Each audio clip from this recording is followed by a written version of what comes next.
Hello everyone, welcome to my channel. कैसे हैं आप सब? I hope you always are well. दोस्तों, आज के इस वीडियो के अंदर हम religious tradition in the Indian subcontinent की यूनिट 4 करने वाले हैं। मैंने आपकी तीनों यूनिट पहले ही कंप्लीट करा दी हैं। नहीं देखी है तो लिंक डिस्क्रिप्शन में दे दी है, वहां जाकर देख लेना। अभी हम अपनी यूनिट 4 को स्टार्ट करते हैं। तो हमारी यूनिट 4 को स्टार्ट करने से पहले मैं कहना चाहती हूँ, अगर आपने मेरे चैनल को अभी तक सब्सक्राइब नहीं किया है या आप मेरे चैनल पर नए हैं तो प्लीज़ मेरे चैनल को सब्सक्राइब कर लो, ताकि ऐसी हेल्पफुल वीडियोस आपको टाइम से मिलती रहे। सो नाउ वीडियो को स्टार्ट करते हैं। तो यूनिट 4 के अंदर हमें पढ़ना है मॉडर्निटी एंड रिलीजन, जो कि हमारा आखिरी यूनिट है इस पूरी बुक का। तो इसके अंदर हमें 2 चैप्टर पढ़ने हैं, चैप्टर 8 और चैप्टर 9। सबसे पहला जो चैप्टर है वो है making of sacred spaces Banaras and modern religious identities. दूसरा जो चैप्टर 9 है वो है debate on secularism and the Indian constitution. तो ये दोनों चैप्टर इस वीडियो के अंदर में पढ़ने हैं। सबसे पहला चैप्टर स्टार्ट करते हैं हम चैप्टर 8 से।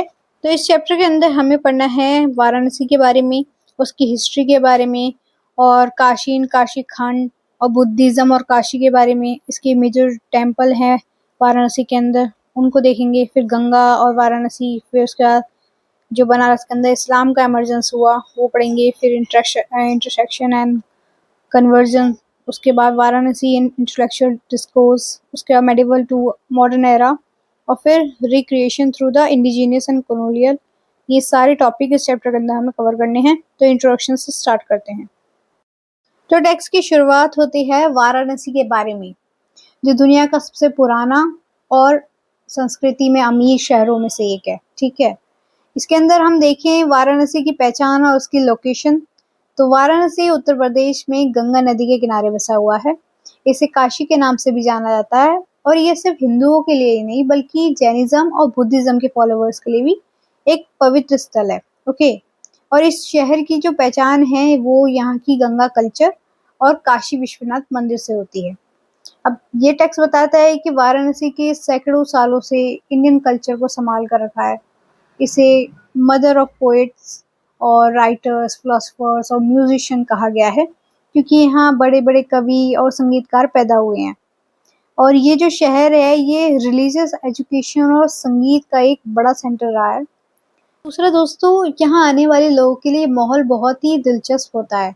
ऊंची पत्थर की सीढ़ियों से घाट का नज़ारा, और दूसरा मंदिरों की घंटियों की आवाज़, गंगा घाट पर सूरज की पहली किरण, दूसरा मंत्रों का उच्चारण। तो ये सब मिलकर एक ऐसा माहौल बनाते हैं कि इंसान ना चाहकर भी भक्ति में डूब जाता है यहाँ पर। और दूसरा, हिंदू धर्म की मान्यता है कि जो इंसान वाराणसी की धरती पर प्राण त्यागता है उसे जन्म और मृत्यु के बंधन से मुक्ति मिल जाती है। साथ ही साथ रिलीजियस एस्पेक्ट के अलावा भी ये जगह आर्ट्स और क्राफ्ट के लिए काफ़ी मशहूर है, और यहाँ मन को असली शांति और खुशी मिलती है। अब इसके इतिहास और एवोल्यूशन की बात करें तो वाराणसी का एक पवित्र शहर के रूप में उभरना लगभग 3000 साल पुरानी कहानी है। इसकी जो पवित्रता है वो पूरी तरह से गंगा नदी से जुड़ी हुई है। शहर का जो आज रूप है वो सदियों का इतिहास और पुरानी कथाओं और विश्वास और रीति रिवाज और पावर डायनेमिक्स से होकर गुजरा है। तो इन शॉर्ट कहें तो वाराणसी सिर्फ एक शहर नहीं है बल्कि एक जीती जागती परंपरा है, जो धर्म, कला और इतिहास का एक अनोखा मिश्रण है। तो अब आगे हम इसको पढ़ते हैं, वाराणसी की ज्योग्राफिक लोकेशन और हिस्ट्री। तो सबसे पहले हम बात करते हैं, ये सेक्शन हमें बताता है कि वाराणसी नक्शे पर कहाँ है। तो लोकेशन की बात करें तो वाराणसी गंगा नदी के किनारे बसा हुआ है। एरिया, इसका कुल जो एरिया है वो लगभग 200 स्क्वायर मील, मतलब कि 320 किलोमीटर है। ठीक है, स्टेट की बात करें तो ये उत्तर प्रदेश के साउथ ईस्ट हिस्से में स्थित है। दूसरा, डिस्टेंस, यूपी की राजधानी लखनऊ से ये लगभग 320 किलोमीटर दूर है। ठीक है, और इंडिया की राजधानी दिल्ली से ये लगभग 900 किलोमीटर की दूरी पर है। अब बात करते हैं शहर की हिस्ट्री की। तो ये जो सेक्शन है इसमें वाराणसी से जुड़ी पुरानी कथाओं और इतिहास का जिक्र मिलेगा हमें। तो पुरानी मान्यताएं, ओल्डेस्ट सिटी, वाराणसी से जुड़ी कहानियां लगभग 10,000 साल पुरानी हैं, जिनका जिक्र हमें पुराण, वेद और महाभारत जैसे ग्रंथों में मिलता है। दूसरा, हिंदुओं का मानना है कि ये भगवान शिव का शहर है। वो यहाँ अपनी पत्नी माता पार्वती के साथ प्राचीन समय से आए थे। मान्यता है कि लॉर्ड शंकर ने इस शहर को लगभग 5000 साल पहले बसाया था। ठीक है।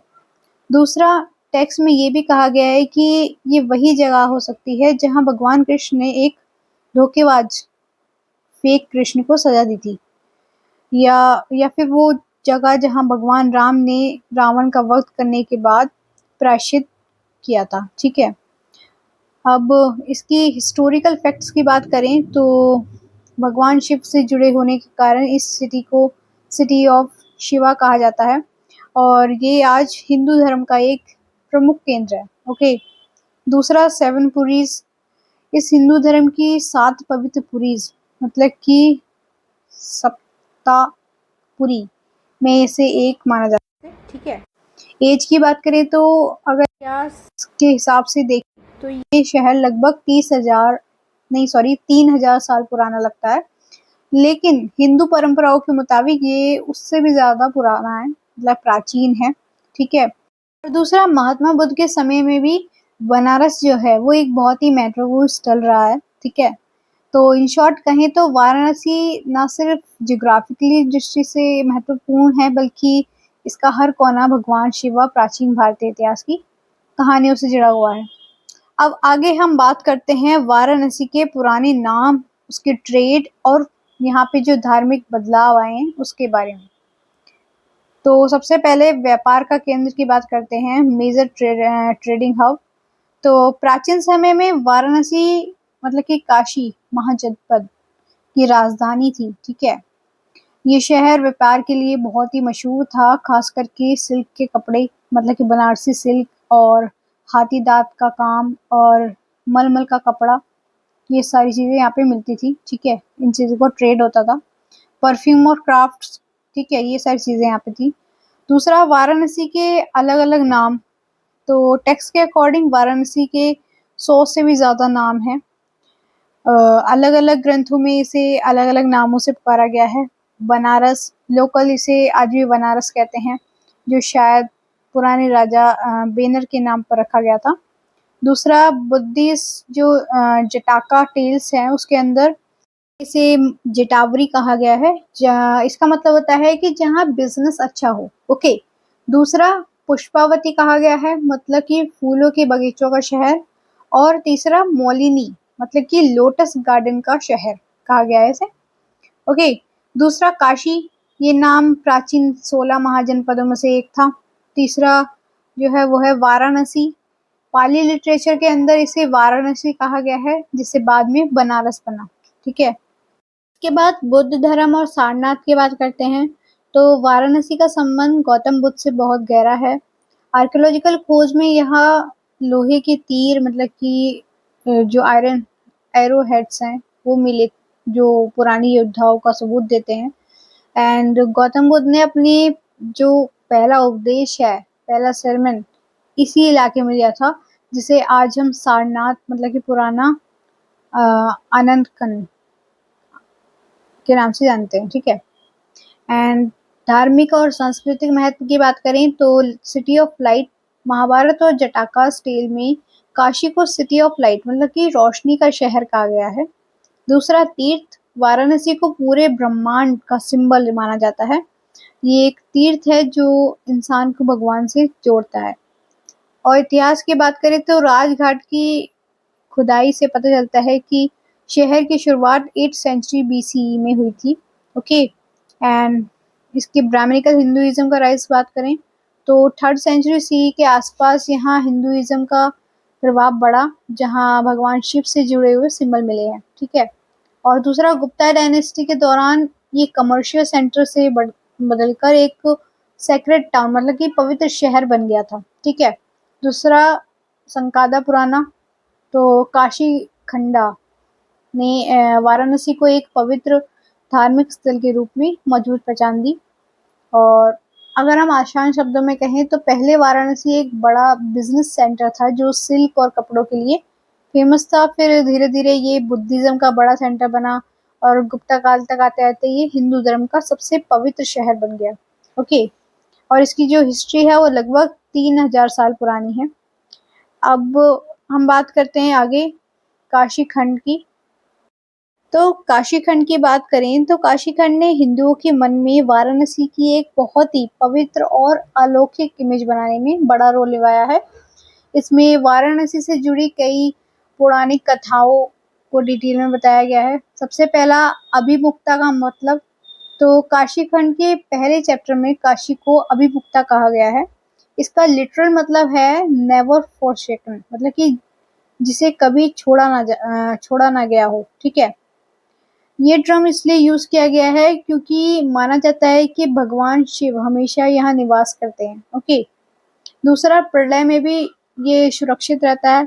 तो अभिमुक्ता का एक गहरा मतलब ये भी है कि जब पूरी सृष्टि का विनाश होता है तब भी भगवान शिव काशी को कभी नहीं छोड़ते। ये जो शहर है ये हमेशा बना रहता है और शिव यहाँ हमेशा रहते हैं। ठीक है, शाश्वत रहते हैं। दूसरा, हिंदू माइथोलॉजी में वाराणसी को भगवान शिव और उनकी पत्नी माता पार्वती का एटर्नल प्लेग्राउंड, मतलब कि अनंत खेल का मैदान दिखाया गया है। मतलब ये उनका सबसे प्रिय और निजी स्थल है जहां वो विश्राम और क्रीड़ा करते हैं, मतलब कि खेलते हैं। ठीक है, तो इन शॉर्ट कहें तो बेसिक आइडिया ये है कि काशी खंड के मुताबिक वाराणसी कोई मामूली शहर नहीं है, बल्कि एक ऐसी जगह है जिसे भगवान शिव ने प्रलय के समय भी नहीं छोड़ा। और इसलिए वहाँ मतलब कि वहाँ जो ये वर्ड है अभिमुक्ता, ये यूज करा गया है, इसलिए इसे अभिमुक्ता क्षेत्र कहा जाता है। ओके, इसकी कॉस्मिक पावर्स की बात करते हैं अब, और मणिकर्णिका घाट के बारे में। तो सबसे पहली बात, सृष्टि का केंद्र, इसे फोकल पॉइंट ऑफ क्रिएशन माना जाता है। हिंदुओं की ये मान्यता है कि काशी पूरी सृष्टि का केंद्र है, मतलब फोकल पॉइंट है। माना जाता है कि शहर में अनोखे जो ब्रह्मांडीय शक्तियां हैं वो हैं, जो कि इसे बाकी दुनिया से अलग बनाती हैं। अब दूसरा बात करते हैं, काशी खंड में शहर के कुछ ऐसे हिस्सों का जिक्र है जो स्पिरिचुअल पावर से भरे हुए हैं। सबसे पहला, मणिकर्णिका घाट। तो पहले इसे इम्प्योर माना जाता था, लेकिन बाद में इसे एक पवित्र स्थान का दर्जा मिला। ठीक है, दूसरा, काश्या मरण मुक्ति।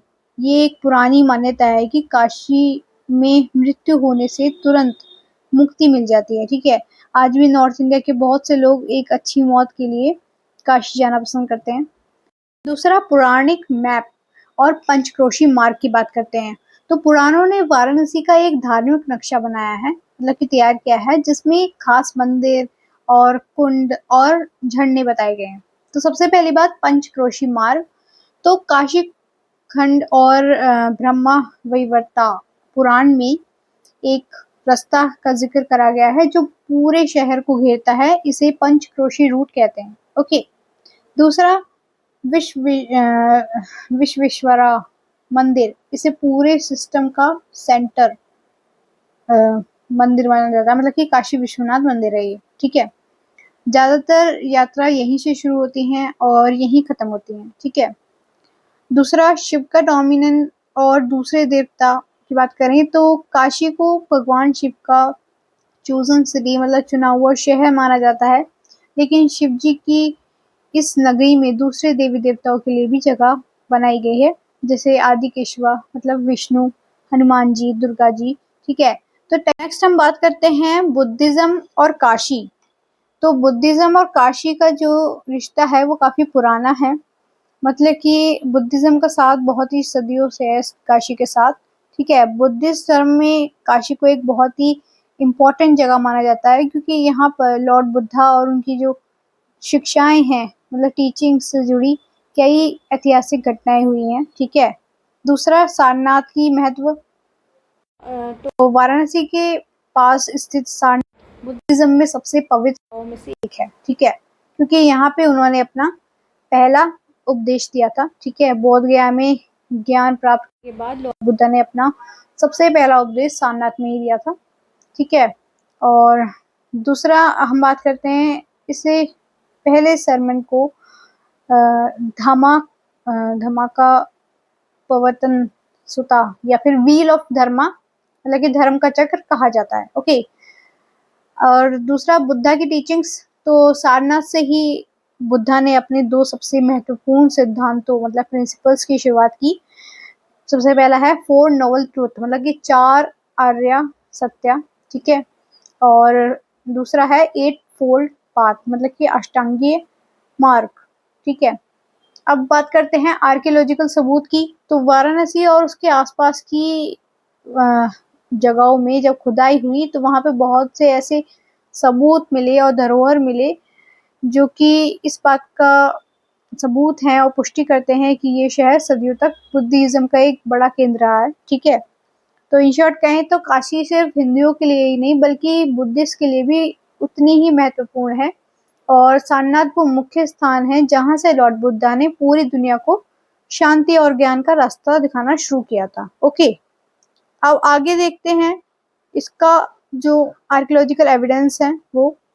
तो वाराणसी और उसके आसपास की खुदाई में प्राचीन समय की बहुत से स्तूपास, मोनेस्ट्रीज और रिलिक्स मतलब कि धार्मिक अवशेष मिले, ठीक है। ये खोज इस बात का पक्का सबूत देती है कि इस इलाके में बुद्धिस्ट धर्म का बहुत गहरा प्रभाव रहा है, ठीक है। दूसरा, बुद्धिस्ट पिलग्रिमेज तीर्थ यात्रा। तो बुद्धिस्ट के लिए सारनाथ और वाराणसी के आसपास के इलाकों की यात्रा करना उनकी पिलग्रिमेज का एक बहुत ही ज़रूरी हिस्सा है, ठीक है।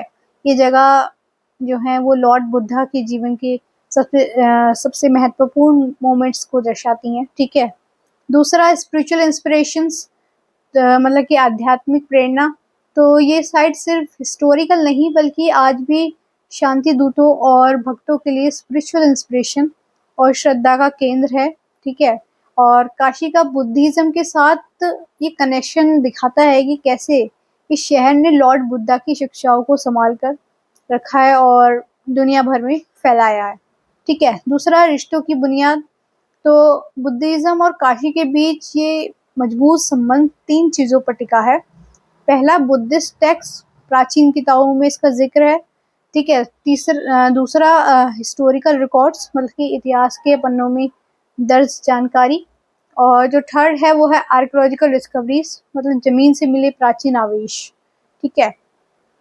सॉरी, अवशेष नहीं मतलब अवशेष, ओके। अब बात करते हैं ऑनगोइंग ट्रेडिशंस।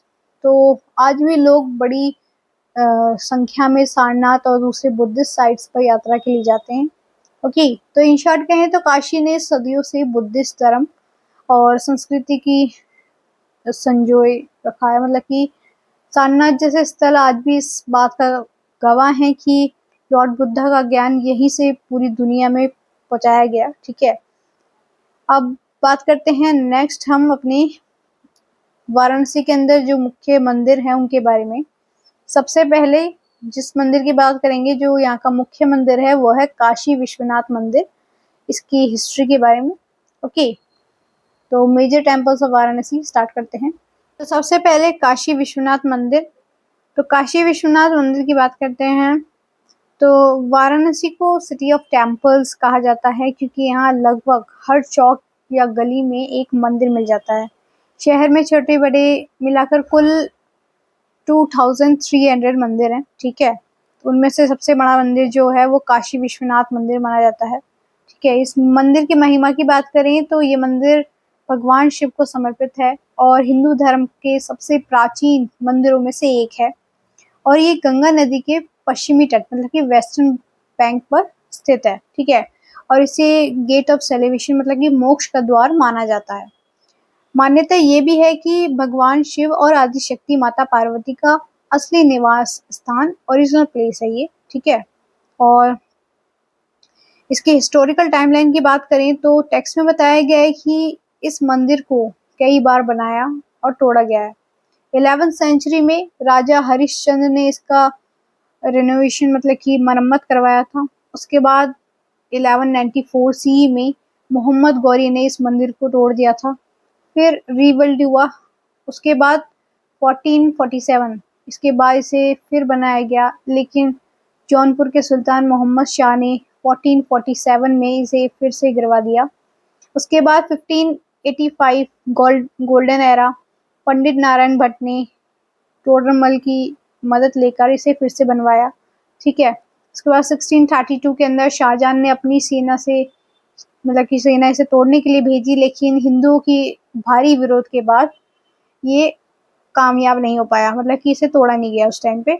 उसके बाद 1669 में फिर से औरंगजेब ने इस मंदिर को तोड़ने की कोशिश की। तो ऐसे कई बार इसको बनाया गया, ऐसे तोड़ा गया, ये इसकी पूरी इतिहास है। तो कह सकते हैं कि काशी विश्वनाथ मंदिर जो है वो सिर्फ एक धराचल नहीं बल्कि श्रद्धा और संघर्ष का प्रतीक है। इतनी बार तोड़े जाने के बाद भी ये आज हिंदुओं के लिए सबसे बड़ा आस्था का केंद्र बना हुआ है। ओके, नेक्स्ट हम बाकी के मंदिरों के बारे में देखते हैं। तो सबसे पहला है दुर्गा माता टेम्पल, जिसे मंकी टेम्पल भी कहा जाता है, क्योंकि इस मंदिर के आसपास बहुत सारे बंदर रहते हैं, इसलिए इसे मंकी टेम्पल भी कहा जाता है। अब इसकी बात करें कि ये कब बना, तो इसका निर्माण 18 सेंचुरी के आसपास माना जाता है। और मान्यता है कि लोग मानते हैं कि माता दुर्गा इस मंदिर में खुद प्रकट हुई। ठीक है, एंड इसकी मंदिर के स्टाइल की बात करें तो नागरा स्टाइल है इस मंदिर का, मतलब कि नॉर्थ इंडियन आर्किटेक्चर में बना हुआ है। ओके, अब नेक्स्ट जो मंदिर है वो है संकट मोचन मंदिर। तो इसे हम कहें तो ये मंदिर जो है ये हनुमान जी को समर्पित है और लोकल्स के बीच बहुत पॉपुलर है। यहाँ साल भर कई तरह के धार्मिक और कल्चरल प्रोग्राम्स होते हैं।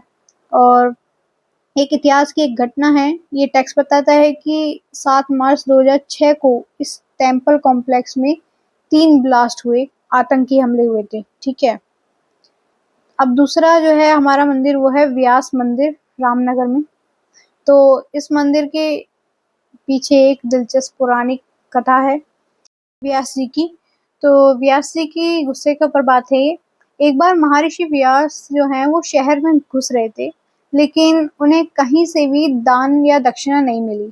इससे गुस्सा होकर उन्होंने पूरे शहर को श्राप देने का फैसला किया। अब इस टाइम पे भगवान शिव और माता पार्वती ने उन्हें बहुत सारा दान दिया ताकि वो श्राप के बारे में भूल जाएं, लेकिन बात नहीं बनी।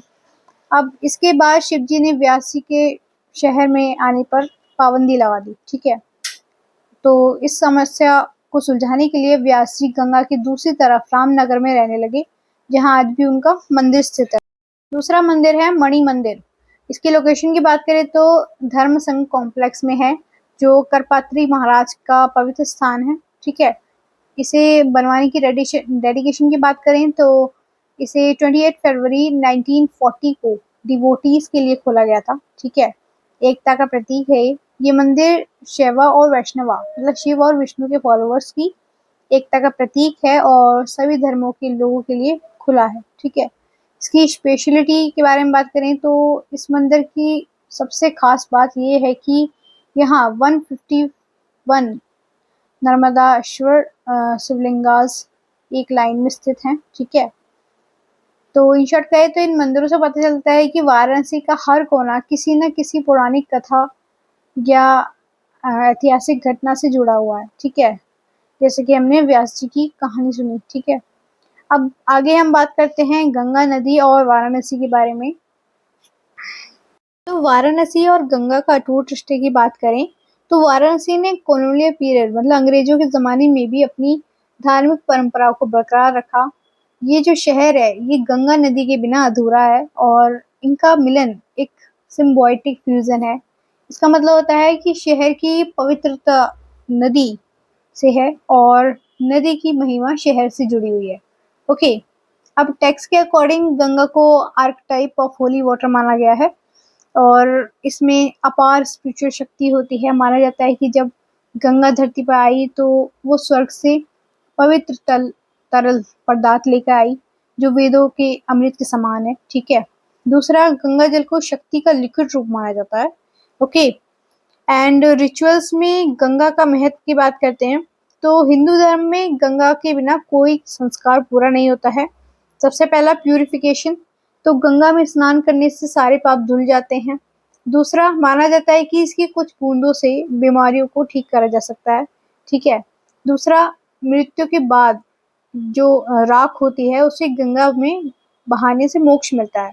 और सिर्फ हिंदू ही नहीं बल्कि जो दूसरे धर्म के लोग हैं वो भी कभी-कभी अपनी राख गंगा में विसर्जित करने के लिए इच्छा रखते हैं। ठीक है, अब ग्लोबल इन्फ्लुएंस की बात करें तो गंगा की महिमा सिर्फ इंडिया तक सीमित नहीं है बल्कि दुनिया भर में रहने वाले हिंदू किसी भी पानी के स्रोत मतलब कि वाटर बॉडी में गंगा का आह्वान करते हैं। ठीक है।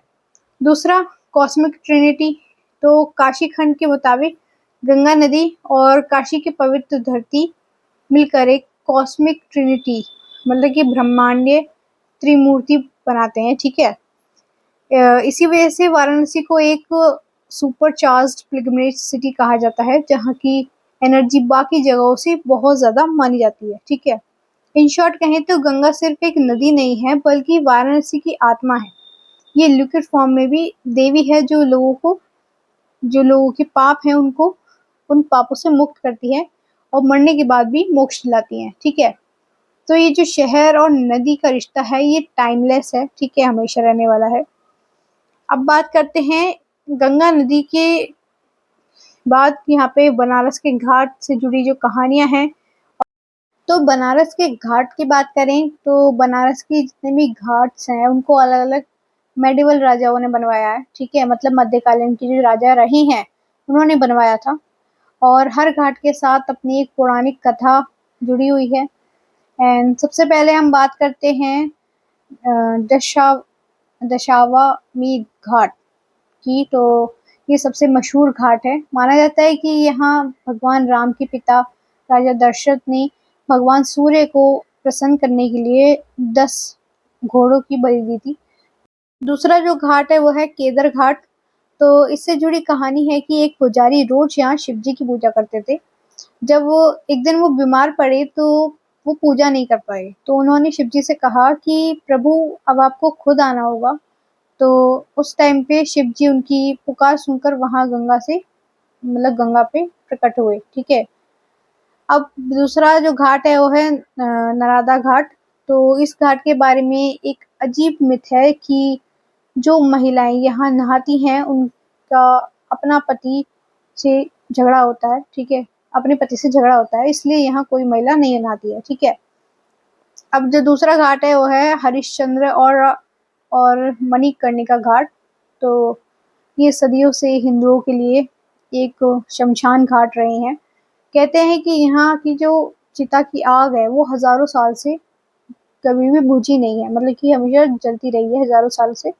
माना जाता है कि यहाँ जिनका दाह संस्कार होता है वो जन्म और मृत्यु के चक्कर से मुक्त हो जाते हैं। ठीक है।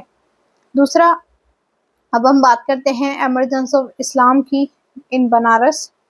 तो वाराणसी जो प्राचीन काल से एक पवित्र हिंदू स्थल रहा है, वहाँ मेडिवल पीरियड के दौरान बड़े बदलाव देखने को मिले।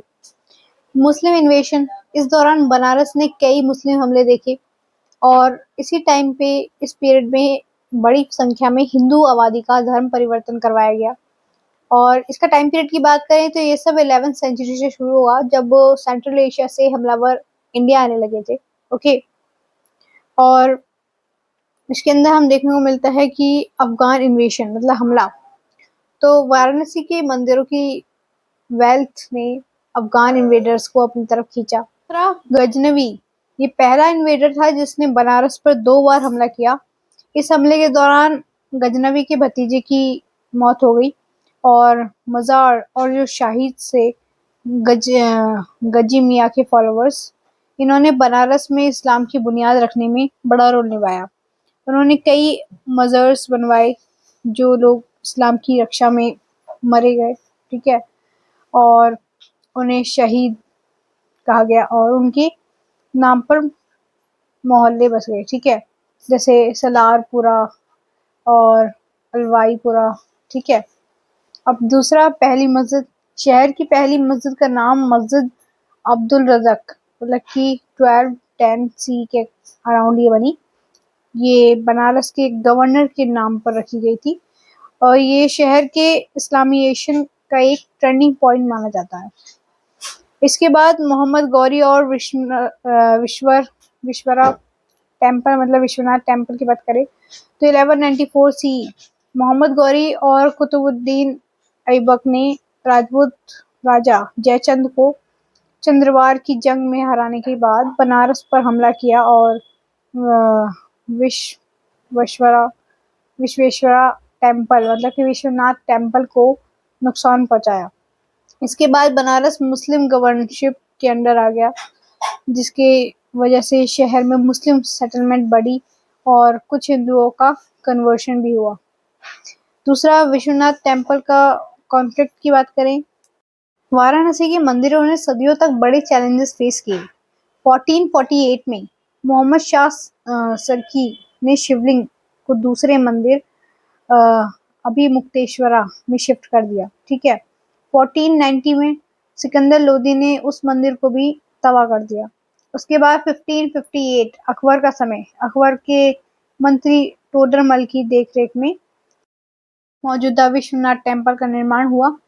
उसके बाद 1658 औरंगजेब का समय, औरंगजेब के आदेश पर मंदिर को तोड़कर वहां ज्ञानवापी मॉस्क बनवाई गई। फिर 1776 के ब्राह्मण्स ने शिवलिंग को छुपाकर सुरक्षित रखा, जिसे 1776 में मौजूदा विश्वनाथ टेम्पल में स्थापित किया गया। नेक्स्ट है इंटरसेक्शन एंड कन्वर्जेंस। ये हमारा है मिलाप और संगम के बारे में, जो दिखाता है कि कैसे टफ टाइम के बावजूद वाराणसी में अलग अलग कल्चर्स और आइडियोलॉजीज एक साथ रही। तो सल्तनत और मुगल एरा में इंटरेक्शन, तो माना जाता है कि इस्लाम की स्थापना यहाँ काफी तबाही और डोमिनेंस के साथ हुई, लेकिन इतिहास में ऐसे भी मौके आए जब हिंदुओं और मुस्लिमों ने एक दूसरे के साथ म्यूचुअल अकोमोडेशन मतलब समझौता और नेगोशिएशन किया। कुछ सोर्सेज के मुताबिक इल्तुतमिश 1211 से लेकर 1236 और अलाउद्दीन खिलजी 1296 से लेकर 1316 के राज में विश्वनाथ टेम्पल और पद्मेश्वरा टेम्पल का रिकंस्ट्रक्शन मतलब कि फिर से निर्माण शायद हुआ था। ठीक है। दूसरा, भक्ति मूवमेंट का उदय, राइज। तो सल्तनत एरा का मतलब कि सल्तनत एरा के दौरान बनारस भक्ति मूवमेंट का एक बहुत ही बड़ा केंद्र बन गया। यहाँ बड़े बड़े संत रहे जैसे तुलसीदास, वल्लभाचार्य, कबीर, रामानंदा। इन संतों ने एक बड़ा बदलाव लाया। उन्होंने कहा कि कास्ट सिस्टम मतलब कि जातिवाद और सोसाइटल हायरार्की को खत्म करके धर्म में ब्रदरहुड और प्यार को जगह देनी चाहिए। ठीक है। इस रिफॉर्मेटिव सोच की वजह से हिंदुइज्म ने टफ टाइम में भी अपनी पहचान बनाए रखी। दूसरा, मुगल रूल और मुगलाइजेशन। तो 1567 सी में बनारस मुगल रूल के अंदर था। दूसरा, अकबर, जहांगीर और दारा शिकोह के राज में शहर ने अपनी सेक्रेड आइडेंटिटी, पवित्र पहचान वापस हासिल की। ठीक है। इस दौरान शहर में मुगलाइजेशन का प्रोसेस शुरू हुआ। इसका मतलब है कि जो पुराना हिंदू सिटी स्केप था उसमें मुगल आर्किटेक्चर और लाइफस्टाइल के एलिमेंट मिल गए। अकबर से लेकर औरंगजेब के बीच का समय बनारस के लिए एक बहुत ही कॉम्प्लिकेटेड प्रोसेस रहा, जहां एक तरफ कलाकृति और कल्चर बढ़ रहा था, वहीं दूसरी तरफ राजनीतिक तनाव भी था। ठीक है। और दूसरा, बात करें मुगल किंग्स की अलग अलग पॉलिसीज की, तो बनारस के प्रति हर मुगल राजा का नजरिया अलग था। अकबर लिबरल, अकबर का स्टैंड बहुत ही सहनशील मतलब टॉलरेंट था। उन्होंने मंदिरों को स्पॉन्सरशिप दी और उन्हें बनवाए रखने में मदद की। दूसरा, राजा मान सिंह 1600 एडी का टाइम पीरियड इनका, जो अकबर के खास मंत्री थे। उन्होंने लगभग 1000 मंदिर के मरम्मत की जिम्मेदारी संभाली थी। ठीक है। दूसरा, दारा शिकोह, ये भी बहुत ही लिबरल थे और उन्हें मतलब कि उन्होंने हिंदू फिलॉसफी और धर्म में बहुत गहरा इंटरेस्ट था। ठीक है इन्हें। अब जो औरंगजेब है वो इनटॉलरेंट था। इनका अप्रोच अकबर से बिल्कुल उल्टा था। उन्होंने मंदिरों को तोड़ने और कड़ी पॉलिसीज अपनाने का रास्ता चुना। इसी दौरान कई लो कास्ट वीवर्स ने इस्लाम अपना लिया। ठीक है। अब इस्लामिक सेंटर के रूप में बनारस की बात करते हैं, तो मिडिल एज के दौरान बनारस एक महत्वपूर्ण इस्लामिक सेंटर भी बन गया। शहर में कई मॉस्कियों मतलब मस्जिदें और मज़र्स बन गए, जो शहर में इस्लामिक एडमिनिस्ट्रेशन की मौजूदगी को दर्शाते हैं।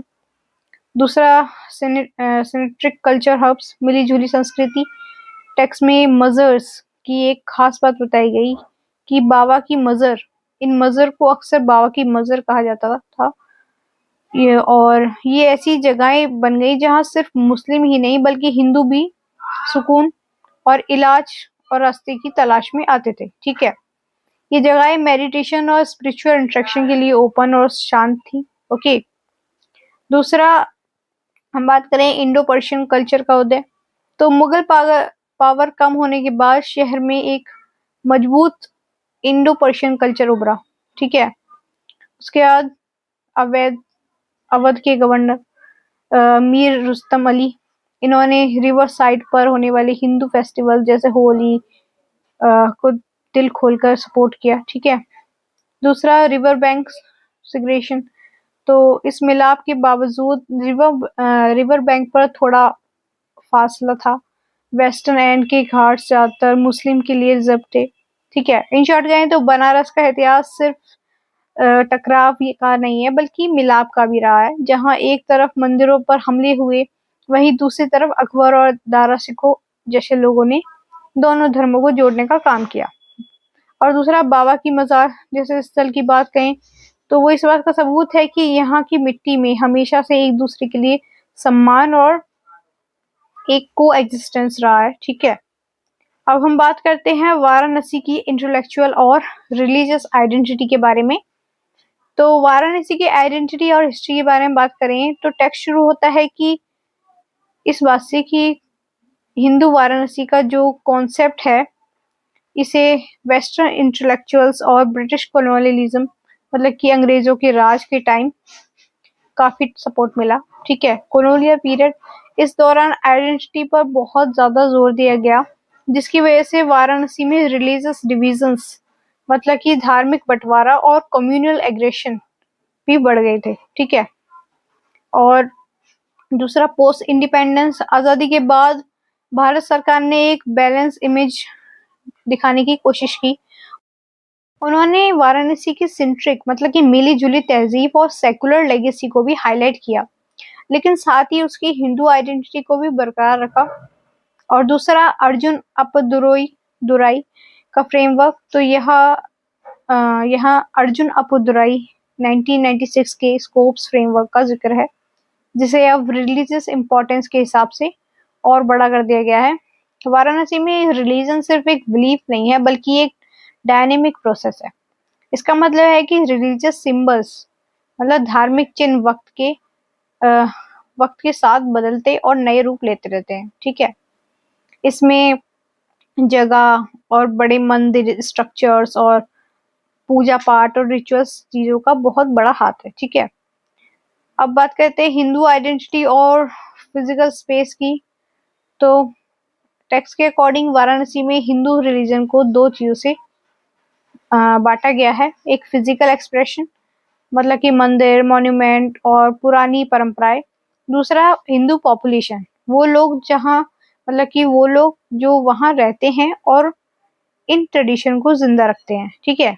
यहाँ हिंदू ऑनटोलॉजी की बात की गई है। ठीक है। इसका मतलब है कि वाराणसी की पहचान सिर्फ मैनमेड चीजों मतलब कि मंदिरों तक सीमित नहीं है, बल्कि वहाँ की प्रकृति मतलब कि नेचर भी उतनी ही पवित्र है। ठीक है। गंगा रिवर, गंगा जी, झरने, कुएं और पेड़, ये सब डिवाइन है। ठीक है। भगवान का रूप माने जाते हैं। ये नेचुरल चीजें वहाँ के लोगों की लाइफ से गहरी जुड़ी हुई हैं। बेसिकली टेक्स्ट ये कह रहा है कि वाराणसी की पहचान इतिहास और लोगों की भक्ति और वहाँ की कुदरत से मिलने से बनी है। ठीक है। अब आगे देखते हैं वाराणसी के मेडिवल से मॉडर्न दौर तक के बदलाव। ठीक है। तो स्टार्टिंग की जो टाइम था वो व्यापार से धर्म तक, कमर्शियल हब। तो शुरुआत में वाराणसी सिर्फ एक धार्मिक जगह नहीं बल्कि एक बड़ा व्यापारिक केंद्र था, कमर्शियल सेंटर था। ठीक है। गढ़वाला रूलर्स, गढ़वाला राजाओं ने वाराणसी को काफी सपोर्ट किया। आमतौर पर धर्म और राजनीति अलग रखे जाते थे, लेकिन यहाँ दोनों मिल गए। 1001 सी जब मोहम्मद गजनवी ने यहाँ हमला किया, तब तक वाराणसी की एक पक्की हिंदू आइडेंटिटी बन चुकी थी। ठीक है। दूसरा, कास्ट और सोशल स्ट्रक्चर, ब्राह्मणास और lower caste. Upper caste Brahmans ने महसूस किया कि रिलीजियस इकोनॉमी और पूजा पाठ के लिए लोअर कास्ट का होना जरूरी है। ठीक है। इसलिए दोनों के बीच थोड़ा बहुत झगड़े होने के बावजूद ब्राह्मण ने उनके लिए शहर में जगह बनवाई। ठीक है। दूसरा मुस्लिम रूल और ट्रांसफॉर्मेशन, न्यू आइडेंटिटी। जब मुस्लिम रूलर आए तो शहर में एक बड़ा बदलाव हुआ, काफी लोग कन्वर्ट हुए, जिससे वाराणसी के हिंदू लैंडस्केप के बीच एक अलग इस्लामिक आइडेंटिटी बनी। ठीक है। और पावर स्ट्रगल, मुस्लिम इन्वेडर्स ने हिंदू सिंबल्स और मंदिरों को हटाने की कोशिश की, पुराना पावर स्ट्रक्चर तोड़ा जा सके। दूसरा हिंदू पुनर्जागरण, मराठास का रोल। तो मराठा रूलर ने वाराणसी के फिजिकल अपीयरेंस को बदलने में बड़ा हाथ निभाया। उन्होंने घाट्स बनवाए और धार्मिक शिक्षा के लिए इंस्टीट्यूशन बनवाए। और मुस्लिम रूल के खात्मे के बाद हिंदू एलाइट्स ने शहर की हिंदू पहचान को फिर से जिंदा किया और नए और शानदार मॉन्यूमेंट्स बनवाए गए। गंगा आरती जैसे बड़े इवेंट शुरू किए गए ताकि एक हिंदू पब्लिक स्पेयर बन सके। ठीक है।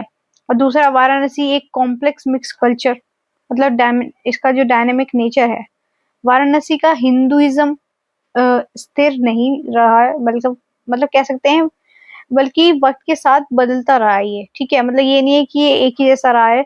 इसका हिंदुइज्म जो है वो वक्त के साथ धीरे धीरे बदला है। अलग अलग जगहों से आए ब्राह्मण्स ने यहाँ नए रिचुअल शुरू किए। ठीक है। दूसरा इस्लामिक ट्रेडिशन, आज वाराणसी की 1/3 आबादी मुस्लिम है। इस वजह से यहाँ सदियों पुरानी एक अलग इस्लामिक ट्रेडिशन भी है जो वाराणसी का एक हिस्सा बन चुकी है। दूसरा सेक्रेड ज्योग्राफी, तो शहर की पवित्रता को हर दौर में नए तरीके से डिफाइन किया गया है। तो इन शॉर्ट कहें तो टेक्स्ट के अकॉर्डिंग वाराणसी सिर्फ एक पुराना शहर नहीं है, बल्कि एक ऐसी जगह है जहाँ रिलीजन, पावर और सोसाइटी आपस में जुड़े हुए हैं। ठीक है। ये एक कॉम्प्लेक्स मिक्स है जिसमें मंदिर, घाट, गंगा जी और हिंदू मुस्लिम दोनों ही मिक्स्ड लेगेसी शामिल है। ओके। अब बात करते हैं 18th सेंचुरी में वाराणसी के बदलाव और वहां के घाट्स के बनने की कहानी। ठीक है। तो 18th सेंचुरी का नया दौर की बात करते हैं। तो मुगल एम्पायर के कमजोर होने के बाद बनारस में नए हिंदू राजाओं का राज शुरू हुआ। इस दौरान शहर में 3 बड़े स्टेक होल्डर्स, मतलब पावर रखने वाले लोग थे। राजा ऑफ बनारस जो राजनीतिक पावर रखते थे। दूसरा मर्चेंट बैंकर्स जो शहर की अर्थव्यवस्था, मतलब की इकोनॉमिक चलाते थे। और गोसिन, ये एस्केटिक सोल्जर्स, मतलब कि सन्यासी योद्धा थे। इनका काम सिर्फ पूजा पाठ नहीं था, बल्कि ये व्यापार, मतलब ट्रेड और पिलग्रिमेज नेटवर्क को जोड़ने में बड़ा रोल निभाते थे। ठीक है। दूसरा घाट का निर्माण, तो बनारस की रिवर फ्रंट, मतलब कि गंगा किनारे को सुंदर बनाने के लिए पूरे भारत में से हिंदू राजाओं और अमीर लोगों ने पैसा लगाया। इसमें मराठास का सबसे बड़ा योगदान था। ठीक है। और 1735 में मराठा पेशवा ने 3 प्रमुख घाट बनवाए। पहला है दशाश्वमेध, दूसरा मणिकर्णिका, तीसरा जो है वो है पंचगंगा। ठीक है। इन्होंने पत्थरों की स्टेप टेरेस, मतलब सीढ़ियां बनवाई ताकि लोग आसानी से नदी तक पहुंच सके। फिर 1835 में सिंधिया घाट बनाया और जो मणिकर्णिका घाट है उसको शमशान घाट के रूप में पहचान मिली। ठीक है। दिलचस्प बात की बात करें तो सिर्फ हिंदू ही नहीं, बल्कि मीर रुस्तम अली जैसे मुस्लिम रूलर्स ने भी 1735 में मीर घाट बनवाया था। ठीक है। दूसरा पावर और अथॉरिटी का प्रदर्शन, तो ये सारे घाट, मंदिर और मोनेस्ट्रीज सिर्फ धर्म के लिए नहीं बनवाए गए थे, बल्कि इन्हें बनाने का एक और मकसद था, that is visibility and authority. राजा, जमींदार और महंत ये दिखाना चाहते थे कि अब उनका दबदबा है। ठीक है। ये एक तरफ का जवाब था गिरते हुए मुगल राज और बढ़ते हुए ब्रिटिश राज को, ये दिखाने के लिए कि हिंदू कल्चर कितना मजबूत है। ओके। दूसरा, वाराणसी एक हिंदू स्पेस के रूप में, तो टेक्स्ट बताता है कि कैसे पुरानी किताबों, मतलब काशी खंड और पुराण का हवाला देखकर इन जगहों को तीर्थ साबित किया गया। ठीक है। दूसरा, ब्राह्मण्स का रोल, उन्होंने शान पूजा, मतलब कि और पूजा जैसे रिचुअल्स के जरिए गंगा किनारे को एक पक्का हिंदू डोमेन बना दिया। ठीक है। दूसरा, आर्किटेक्चर, तो रिवर फ्रंट पर सिर्फ मंदिर नहीं थे बल्कि बड़े बड़े अमीर लोगों की प्राइवेट मैंशंस और मोनेस्ट्रीज भी थी। ठीक है। दूसरा, बूंदी परकोटा घाट सबसे पुराना रिकॉर्डेड स्ट्रक्चर 16 सेंचुरी है। ठीक है, इसका टाइम पीरियड। जयपुर के महाराजा, उन्होंने 17 सेंचुरी में मान मंदिर और पंचगंगा घाट पर हवेली बनवाई। ठीक है, तो इन शॉर्ट कहें तो 18 सेंचुरी में वाराणसी का चेहरा बदल गया। मराठा और बाकी हिंदू राजाओं ने मिलकर गंगा किनारे वो शानदार घाट्स बनवाए जो आज हम देखते हैं। ठीक है, ये घाट सिर्फ नहाने के लिए नहीं बल्कि हिंदू पावर और पहचान को दुनिया के सामने दिखाने के लिए एक जरिए बन गए। ठीक है, तो अब समरी देखते हैं और फिर हमारा चैप्टर एंड हो जाएगा। तो वाराणसी एक सेक्युलर सिटी रूप में बनना एक कोई मतलब एक दिन का काम नहीं था, ये सदियों तक चला एक पेचीदा प्रोसेस है। ठीक है, प्री कोलोनियल मेडिवल शुरुआत यहाँ से हुई, फिर कोलोनियल एरा अंग्रेजों के राज में ये पहचान और मजबूत हुई। ठीक है, उसके बाद पोस्ट कोलोनियल आजादी के बाद ये और आगे बढ़ी। यहाँ 3 चीजें का इंटरप्ले मतलब मिलन सबसे इम्पोर्टेंट है, सिटी, रिलीजन और रिवर। ठीक है, मतलब कि शहर, धर्म और गंगा नदी, इन तीनों ने मिलकर वाराणसी को एक अनोखी पवित्रता दी। ठीक है। दूसरा, एक कॉम्प्लेक्स रिलीजियो स्केप बना, मतलब कि वाराणसी का एक धार्मिक ढांचा बहुत सी चीजों से मिलकर बना। एक मिथ्स और टेक्स्ट मतलब पुरानी कहानियों और धार्मिक ग्रंथों से। दूसरा, सेरेमनीज एंड बिलीफ्स, पूजा पाठ, गंगा आरती और लोगों का विश्वास। और तीसरा, पावर डायनेमिक्स और इकोनॉमिक, मतलब सिर्फ भक्ति ही नहीं बल्कि राजनीति, पैसा और एडमिनिस्ट्रेशन ने भी इसे शेप किया। ठीक है। दूसरा, सामाजिक और राजनीतिक प्रभाव, शहर को बनाने में अलग अलग तरह की स्ट्रेटजीज अपनाई गई हैं। कहीं पर लोगों ने मिलजुल कर और एक दूसरे को जगह देकर काम किया। दूसरा, कहीं पर टकराव और बहस भी हुई। इन सभी सोशल और पॉलिटिकल फोर्सेस ने मिलकर वाराणसी को एक मल्टीफेसिड मतलब कि बहुमुखी रिवर सिटी बनाया। ठीक है। दूसरा, टेक्स्ट का सबसे गहरा पॉइंट ये है, वाराणसी का जो हिंदू स्केप मतलब हिंदू पहचान है वो शायद शुरुआत में सिर्फ एक मिथिकल कॉन्सेप्शन था, मतलब कह सकते हैं कॉन्सेप्ट था। ठीक है, कल्पना या कहानी था या एक छोटा सा आइडिया था, लेकिन हजारों सालों के इतिहास के गुजरते हुए ये बातचीत और डिबेट्स के जरिए आज वो एक टेंजिबल रियलिटी मतलब असली और ठोस सच बनकर हमारे सामने खड़ा है। ठीक है, जिसकी मेन बात है वो ये है, वाराणसी सिर्फ एक पुराना शहर नहीं है, ये इतिहास, धर्म, राजनीति और गंगा नदी के सदियों पुराने रिश्ते का एक जीता जागता परिणाम है, मतलब रिजल्ट है। जो कल्पना पुराणों में थी वो आज घाटों और मंदिरों के रूप में हमारे सामने है। ठीक है, तो इसी के साथ हमारा ये चैप्टर कंप्लीट होता है। आई होप आपको समझ आ गया होगा। तो अब हम अपना नेक्स्ट चैप्टर देखते हैं जो है हमारा chapter 9, debate on secularism and the Indian constitution. तो ये हमारा लास्ट चैप्टर होने वाला है इस पूरी बुक का।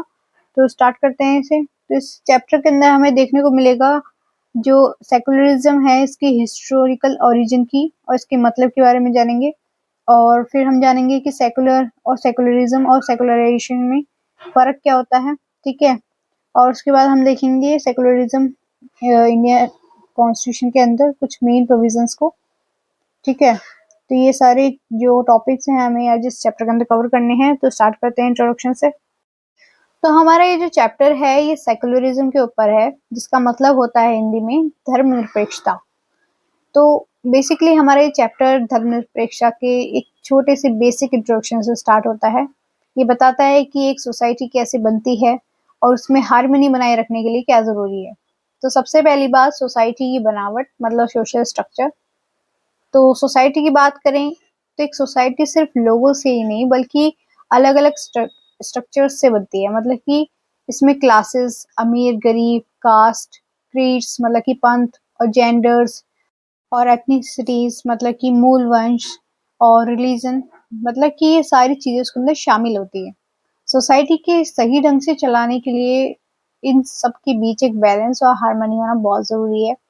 दूसरा, प्रोग्रेस के 2 बेसिक प्रिंसिपल्स हमें बताए गए हैं यहाँ। तो भले ही सोसाइटी में इतने सारे भेदभाव या डिविजन्स हों, लेकिन लोगों की प्रोग्रेस और डेवलपमेंट के लिए दो चीजें सबसे ज्यादा इम्पोर्टेंट होती है। पहला कि इक्वल रिस्पेक्ट, मतलब कि सभी डिफरेंसेस, चाहे वो किसी का भी धर्म या जाति हो, उसको बराबर सम्मान देना। ठीक है। दूसरा, नॉन इंटरफेरेंस इन दी प्राइवेट स्फीयर, मतलब एक कॉमन अंडरस्टैंडिंग होना कि किसी की पर्सनल लाइफ या प्राइवेट मामलों में इंटरफेरेंस मतलब दखल अंदाजी ना की जाए। ठीक है। ये दो बेसिक प्रिंसिपल्स होते हैं प्रोग्रेस के सोसाइटी के अंदर। नेक्स्ट, सेकुलरिज्म का कॉन्सेप्ट। तो टेक्स्ट में लिखा है कि सेकुलरिज्म का मतलब इंडियन और वेस्टर्न सोसाइटी में लगभग एक जैसा ही निकलता है, हालांकि इनकी बारीकियां थोड़ी अलग हो सकती हैं। तो इस यूनिट में बेसिकली हमें सेकुलर और सेकुलरिज्म और सेकुलराइजेशन के बीच का डिफरेंस समझाएंगे। देन इसमें बताया जाएगा कि भारत का जो कॉन्स्टिट्यूशन है वो सेकुलरिज्म के बारे में क्या कहते हैं। ठीक है। इससे कॉन्स्टिट्यूशन का एक साफ साफ हिस्सा बनने पर क्या ओपिनियन है। ठीक है। तो बेसिकली कॉन्स्टिट्यूशनल प्रोविजंस मतलब संविधान में सेकुलरिज्म को लेकर कौन कौन से मेन रूल्स या प्रोविजंस दी गई हैं, ये हम पढ़ेंगे इस चैप्टर के अंदर। ठीक है। और डिबेट्स और जजमेंट्स देखेंगे सेकुलरिज्म पर होने वाली बड़ी डिबेट्स और सुप्रीम कोर्ट के वो लैंडमार्क जजमेंट जो इंडियन कॉन्स्टिट्यूशन के सेकुलर ढांचे को डिफाइन करती है। ठीक है। तो सिंपल वर्ड्स में कहें तो ये चैप्टर आपको ये सिखाने वाला है कि कैसे एक मल्टी रिलीजियस और डाइवर्स कंट्री जैसे इंडिया में सेकुलरिज्म का कॉन्सेप्ट शांति और बराबरी बनाए रखने के लिए मदद करेगा। ठीक है। तो अब हम चैप्टर की शुरुआत करते हैं हिस्टोरिकल ओरिजिन और मीनिंग ऑफ सेकुलरिज्म से। तो इसके अंदर हम सेकुलरिज्म की हिस्ट्री को देखेंगे। ठीक है। उसका मतलब क्या होता है इसे डिटेल में समझेंगे। तो सबसे पहली बात, हमारा जो टेक्स्ट है ये शुरू होता है ये कहते हुए कि कोई भी वर्ड हो वो एक लैंग्वेज से दूसरी लैंग्वेज में जब जाता है तो वो एग्जैक्ट ट्रांसलेशन करना बहुत ही मुश्किल होता है। ठीक है। क्योंकि अक्सर उसका असली जो मतलब है वो बदल जाता है। जैसे सेकुलरिज्म के साथ भी ऐसा ही हुआ है। ये कॉन्सेप्ट वेस्ट मतलब कि वेस्टर्न कंट्रीज से आया है, लेकिन जब इसे ईस्ट ओरिएंटल एशियन कंट्रीज में अप्लाई किया गया तो एकेडमिक्स में इस पर काफी बहस और कंफ्यूजन हुई। ठीक है। सेकुलर ये जो वर्ड है इसका असली मतलब की बात करें तो सेकुलरिज्म शब्द सेकुलर से बना है, जिसका मतलब होता है प्रेजेंट एज। ठीक है। मतलब कि वर्तमान युग। और दूसरा, जनरेशन मतलब इसी पीढ़ी का। इसका जो मेन मकसद था वो सोसाइटी में रैशनल बिहेवियर मतलब कि तर्क वितर्क वाली सोच और सोशल प्रोग्रेस को बढ़ावा देना था। ठीक है। इसका एम ये था कि पब्लिक लाइफ और जो कानून है सिविल अफेयर्स में धर्म का दखल कम से कम हो इसकी वजह से। ठीक है। अब दूसरी बात, हिस्टोरिकल ओरिजिन की बात करें तो सेकुलरिज्म का ओरिजिन 17th सेंचुरी यूरोप में हुआ। उस वक्त चर्च और स्टेट के बीच अपनी हेजेमनी जमाने के लिए बहुत बड़ा स्ट्रगल चल रहा था। ठीक है। चर्च क्या था उस टाइम पे, वो एक रिलीजन पावर बनी हुई थी। ठीक है। दूसरा, स्टेट जो था वो एक पॉलिटिकल पावर थी। ओके। तो उनके बीच में ये बहुत स्ट्रगल चल रहा था हेजेमनी के ऊपर। दूसरा, 30 ईयर वॉर मतलब 1618 से लेके 1648 तक यूरोप में एक बहुत ही भयानक वॉर हुआ, जिसमें लगभग 8 मिलियन लोग मारे गए, मतलब कि 80 लाख लोग मारे गए। कॉन्फ्लिक्ट, ये जो वॉर है ये प्रोटेस्टेंट मतलब कि लीडर मार्टिन लूथर किंग के जो फॉलोअर्स थे और रोमन कैथोलिक स्टेट के बीच था। ठीक है। रीजन क्या था? तो रीजन ये था कि जो कैथोलिक राजा फर्डिनेंड सेकंड थे, इन्होंने अपनी प्रजा पर जबरदस्ती कैथोलिक धर्म थोपना शुरू कर दिया और प्रोटेस्टेंट यूनियन बनने पर बैन लगा दिया।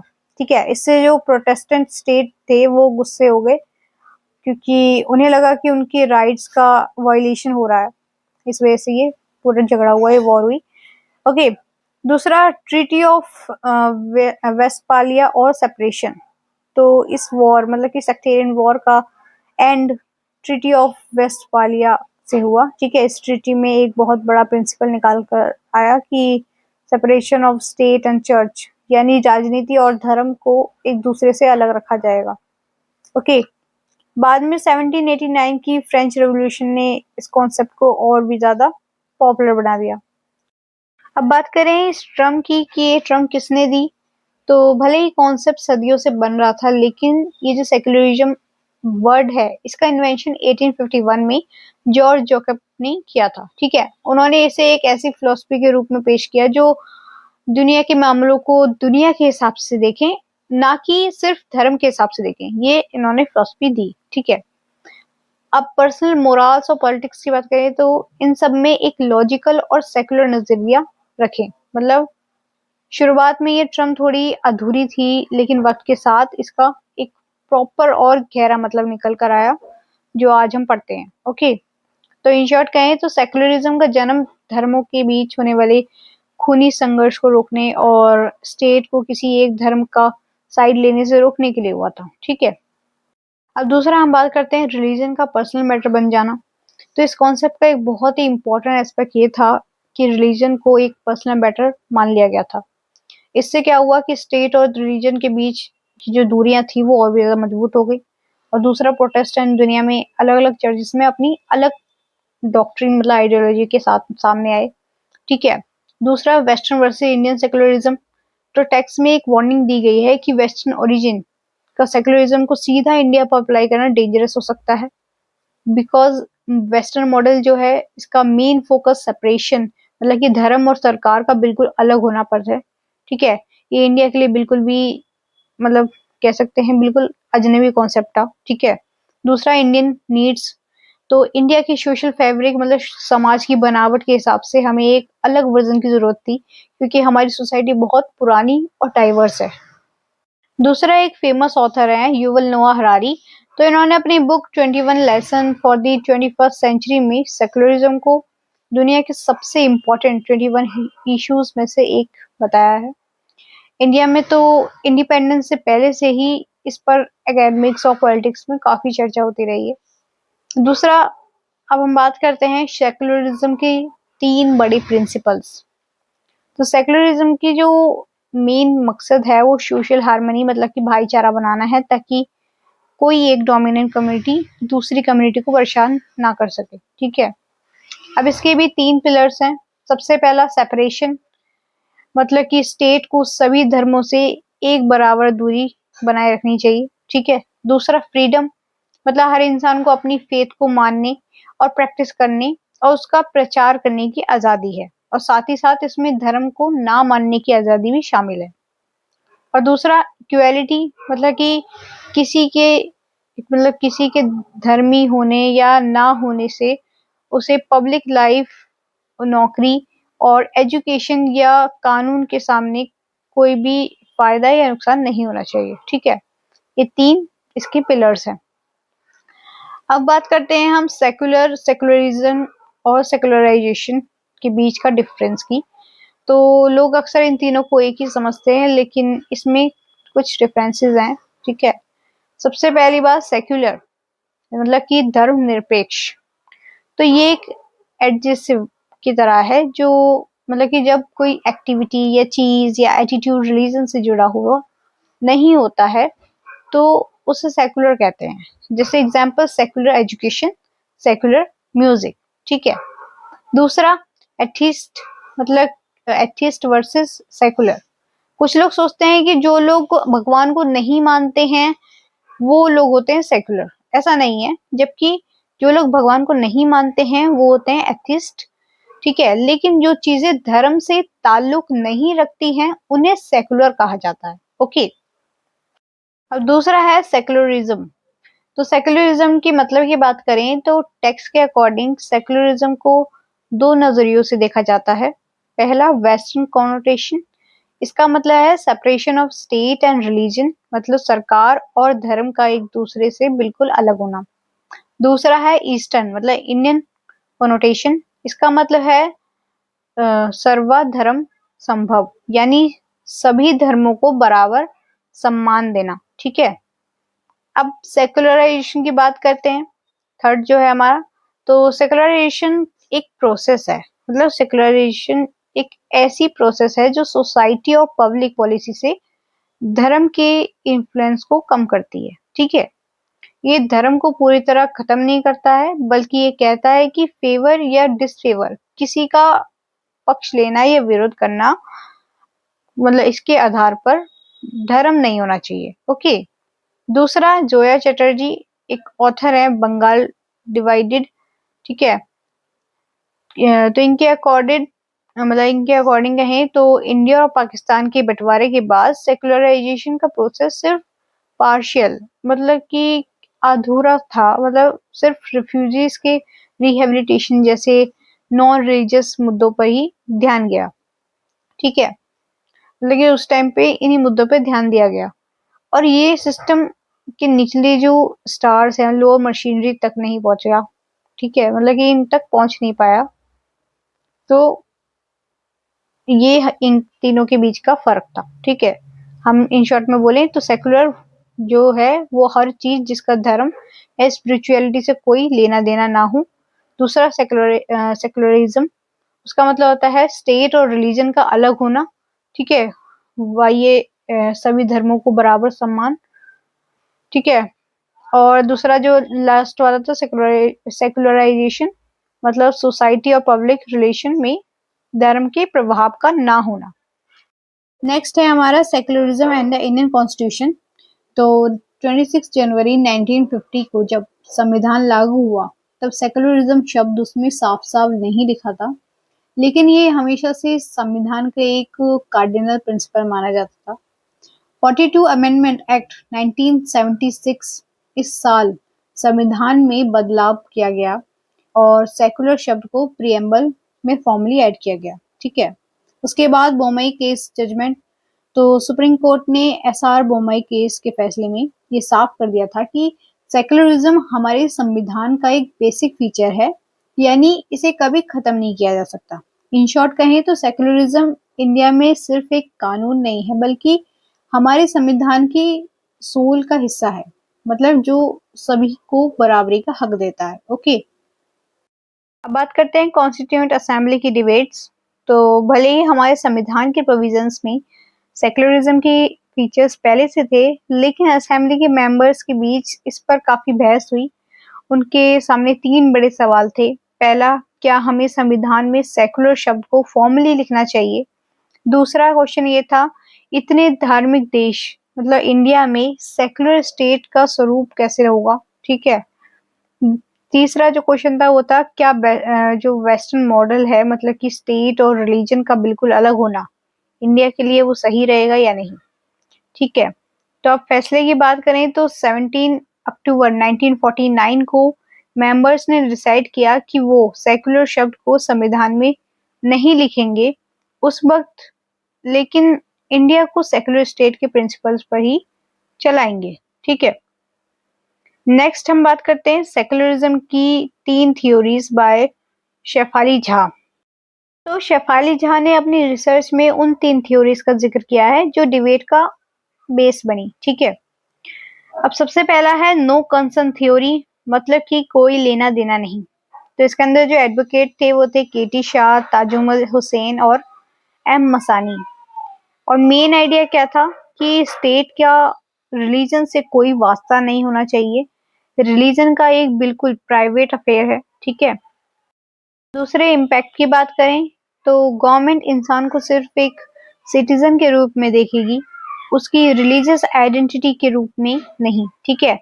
लोगों को अपना धर्म मानने की पूरी आजादी होगी, पर वो उनका निजी मामला होगा। ओके, ये इतना इसमें क्लियर कर दिया था इनका मेन आइडिया।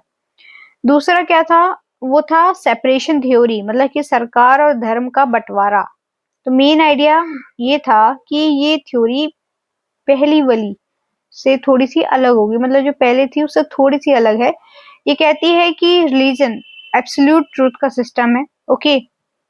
दूसरा, लॉजिक की बात करें तो अगर स्टेट और रिलीजन जुड़ गए तो इस स्टेट कमजोर दिखेगा, मतलब इससे क्या होगा कि जो स्टेट है वो कमजोर दिखेगा और रिलीजन की जो डिग्निटी है वो भी कम होगी, ठीक है। साथ ही मेजॉरिटी लोगों की पसंद नापसंद डेमोक्रेटिक स्टेट पर असर नहीं डालनी चाहिए, ओके। अब तीसरा जो थ्योरी थी वो थी इक्वल रिस्पेक्ट थ्योरी, मतलब सभी धर्मों का सम्मान। तो मेन आइडिया था कि इंडिया में रिलीजन लोगों की जिंदगी का सबसे जरूरी हिस्सा है, इसलिए इसे इग्नोर नहीं किया जा सकता है।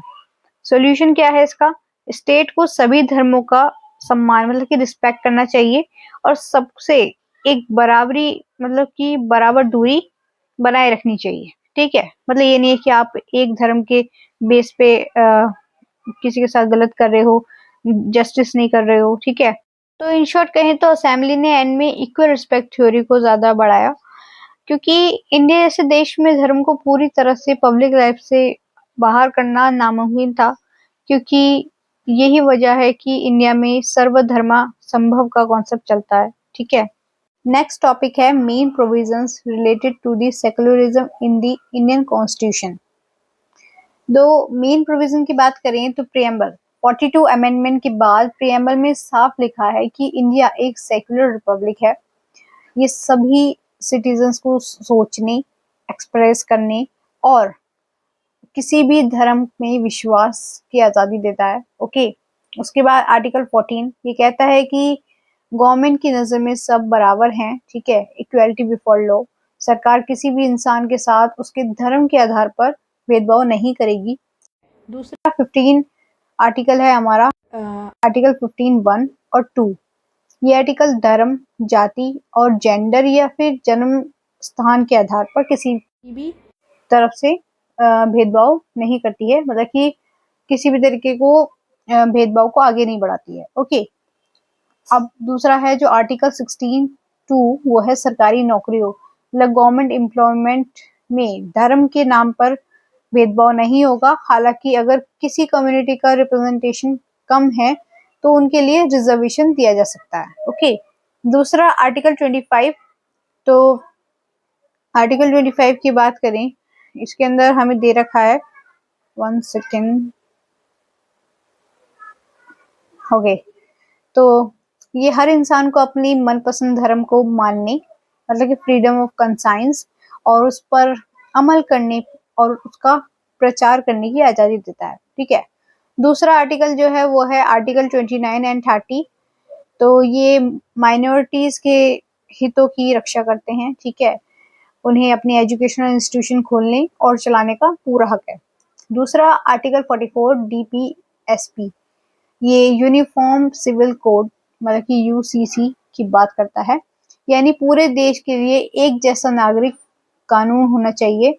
हालांकि ये अभी तक पूरी तरह लागू नहीं है। ओके, दूसरा आर्टिकल 51A फंडामेंटल ड्यूटीज, ये सिटीजन से उम्मीद करता है कि वो ह्यूमनिज्म और साइंटिफिक टेम्पर विकसित करें, और जो एक सेकुलर आउटलुक के लिए बहुत ही जरूरी है। ठीक है, तो ये कुछ आर्टिकल्स हैं। अब नेक्स्ट बात करते हैं हम नेक्स्ट टॉपिक पे, जो कि है की डिबेट्स ऑन सेकुलरिज्म। तो यहाँ सेकुलरिज्म को लेकर दो मुख्य आइडियोलॉजीज के ऊपर डिबेट की गई है। सबसे पहला नेहरू वर्सेस गांधीयन सेकुलरिज्म। तो नेहरू का मॉडल ये ये है कि ये मॉडर्न, रैशनल और लिबरल था। वो धर्म को पॉलिटिक्स से बिल्कुल अलग रखने के पक्ष में थे। दूसरा गांधी का मॉडल, ये ट्रेडिशनल और मोरल इथिकल था। ठीक है, इनका मतलब कि उनका मानना था कि धर्म मतलब एथिक्स के रूप में और पॉलिटिक्स को अलग नहीं किया जा सकता है, बल्कि सभी धर्मों को सम्मान, मतलब कि सर्वधर्म संभव जरूरी है। दूसरा बात करते हैं इंडिविजुअल वर्सेस कम्युनिटी राइट्स। तो यहाँ बहस इस बात पर होती है कि क्या आज़ादी सिर्फ एक इंसान मतलब इंडिविजुअल को मिलनी चाहिए या पूरी रिलीजियस कम्युनिटी को अपने रूल्स चलाने का हक होना चाहिए। ठीक है, तो बेसिकली हमारे इसके अंदर ये इम्पोर्टेंट पॉइंट थे। मैं आपको एक छोटा सा टिप दूं तो यहाँ पे अगर सेकुलरिज्म पर क्वेश्चन आए तो आर्टिकल 14, 15, 25 और प्रीएम्बल का जिक्र जरूर करें। ठीक है, इन्हें लिखने से आपके आंसर में काफी मतलब इम्प्रेशन पड़ेगा, अच्छा इम्प्रेशन पड़ेगा, उससे आपके काफी अच्छे मार्क्स आ सकते हैं। ओके, आगे हम देखते हैं हमारा नेक्स्ट पेज, सेकुलरिज्म की सबसे मेन डिबेट्स, मतलब कि नेहरू वर्सेस गांधी के नजरिए, और डिटेल में देख लेते हैं। तो सबसे पहली बात सेकुलरिज्म पर कुछ और डिबेट्स की बात करते हैं। पहले कुछ जो मेन पॉइंट्स हैं वो दिए गए हैं जिन पर स्कॉलर्स बहस करते हैं। एक मेजोरिटिज्म एंड माइनॉरिटी पॉलिटिक्स, ये बहुसंख्यक मतलब मेजॉरिटी की राजनीति सही है या अल्पसंख्यक मतलब माइनॉरिटी को मिलने वाले स्पेशल राइट कम्युनलिज्म को बढ़ावा देते हैं। ठीक है। फॉर्मल वर्सेस सब्सटेंटिव इक्वालिटी, तो क्या सबके लिए एक जैसा कानून होना चाहिए, माइनॉरिटीज को अपनी आइडेंटिटी बचाने के लिए कुछ एक्स्ट्रा राइट्स मिलनी चाहिए, इसमें ये है। ठीक है। दूसरा, पंथ निरपेक्षता वर्सेस धर्म निरपेक्षता, तो पंथ का मतलब होता है सेक्ट या ग्रुप, और दूसरा धर्म का मतलब है ड्यूटी या एथिक्स। इन दोनों शब्दों के बीच एक बारीक अंतर है, पर मतलब कि जो स्कॉलर्स हैं जैसे आशीष नंदी और राजीव भार्गव इस पर चर्चा करते हैं। ठीक है। नेक्स्ट बात करते हैं नेहरू व्यूज ऑन सेक्युलरिज्म। तो जवाहरलाल नेहरू का नजरिए की बात करें तो इनका नजरिया मॉडर्न, वेस्टर्न और लिबरल था।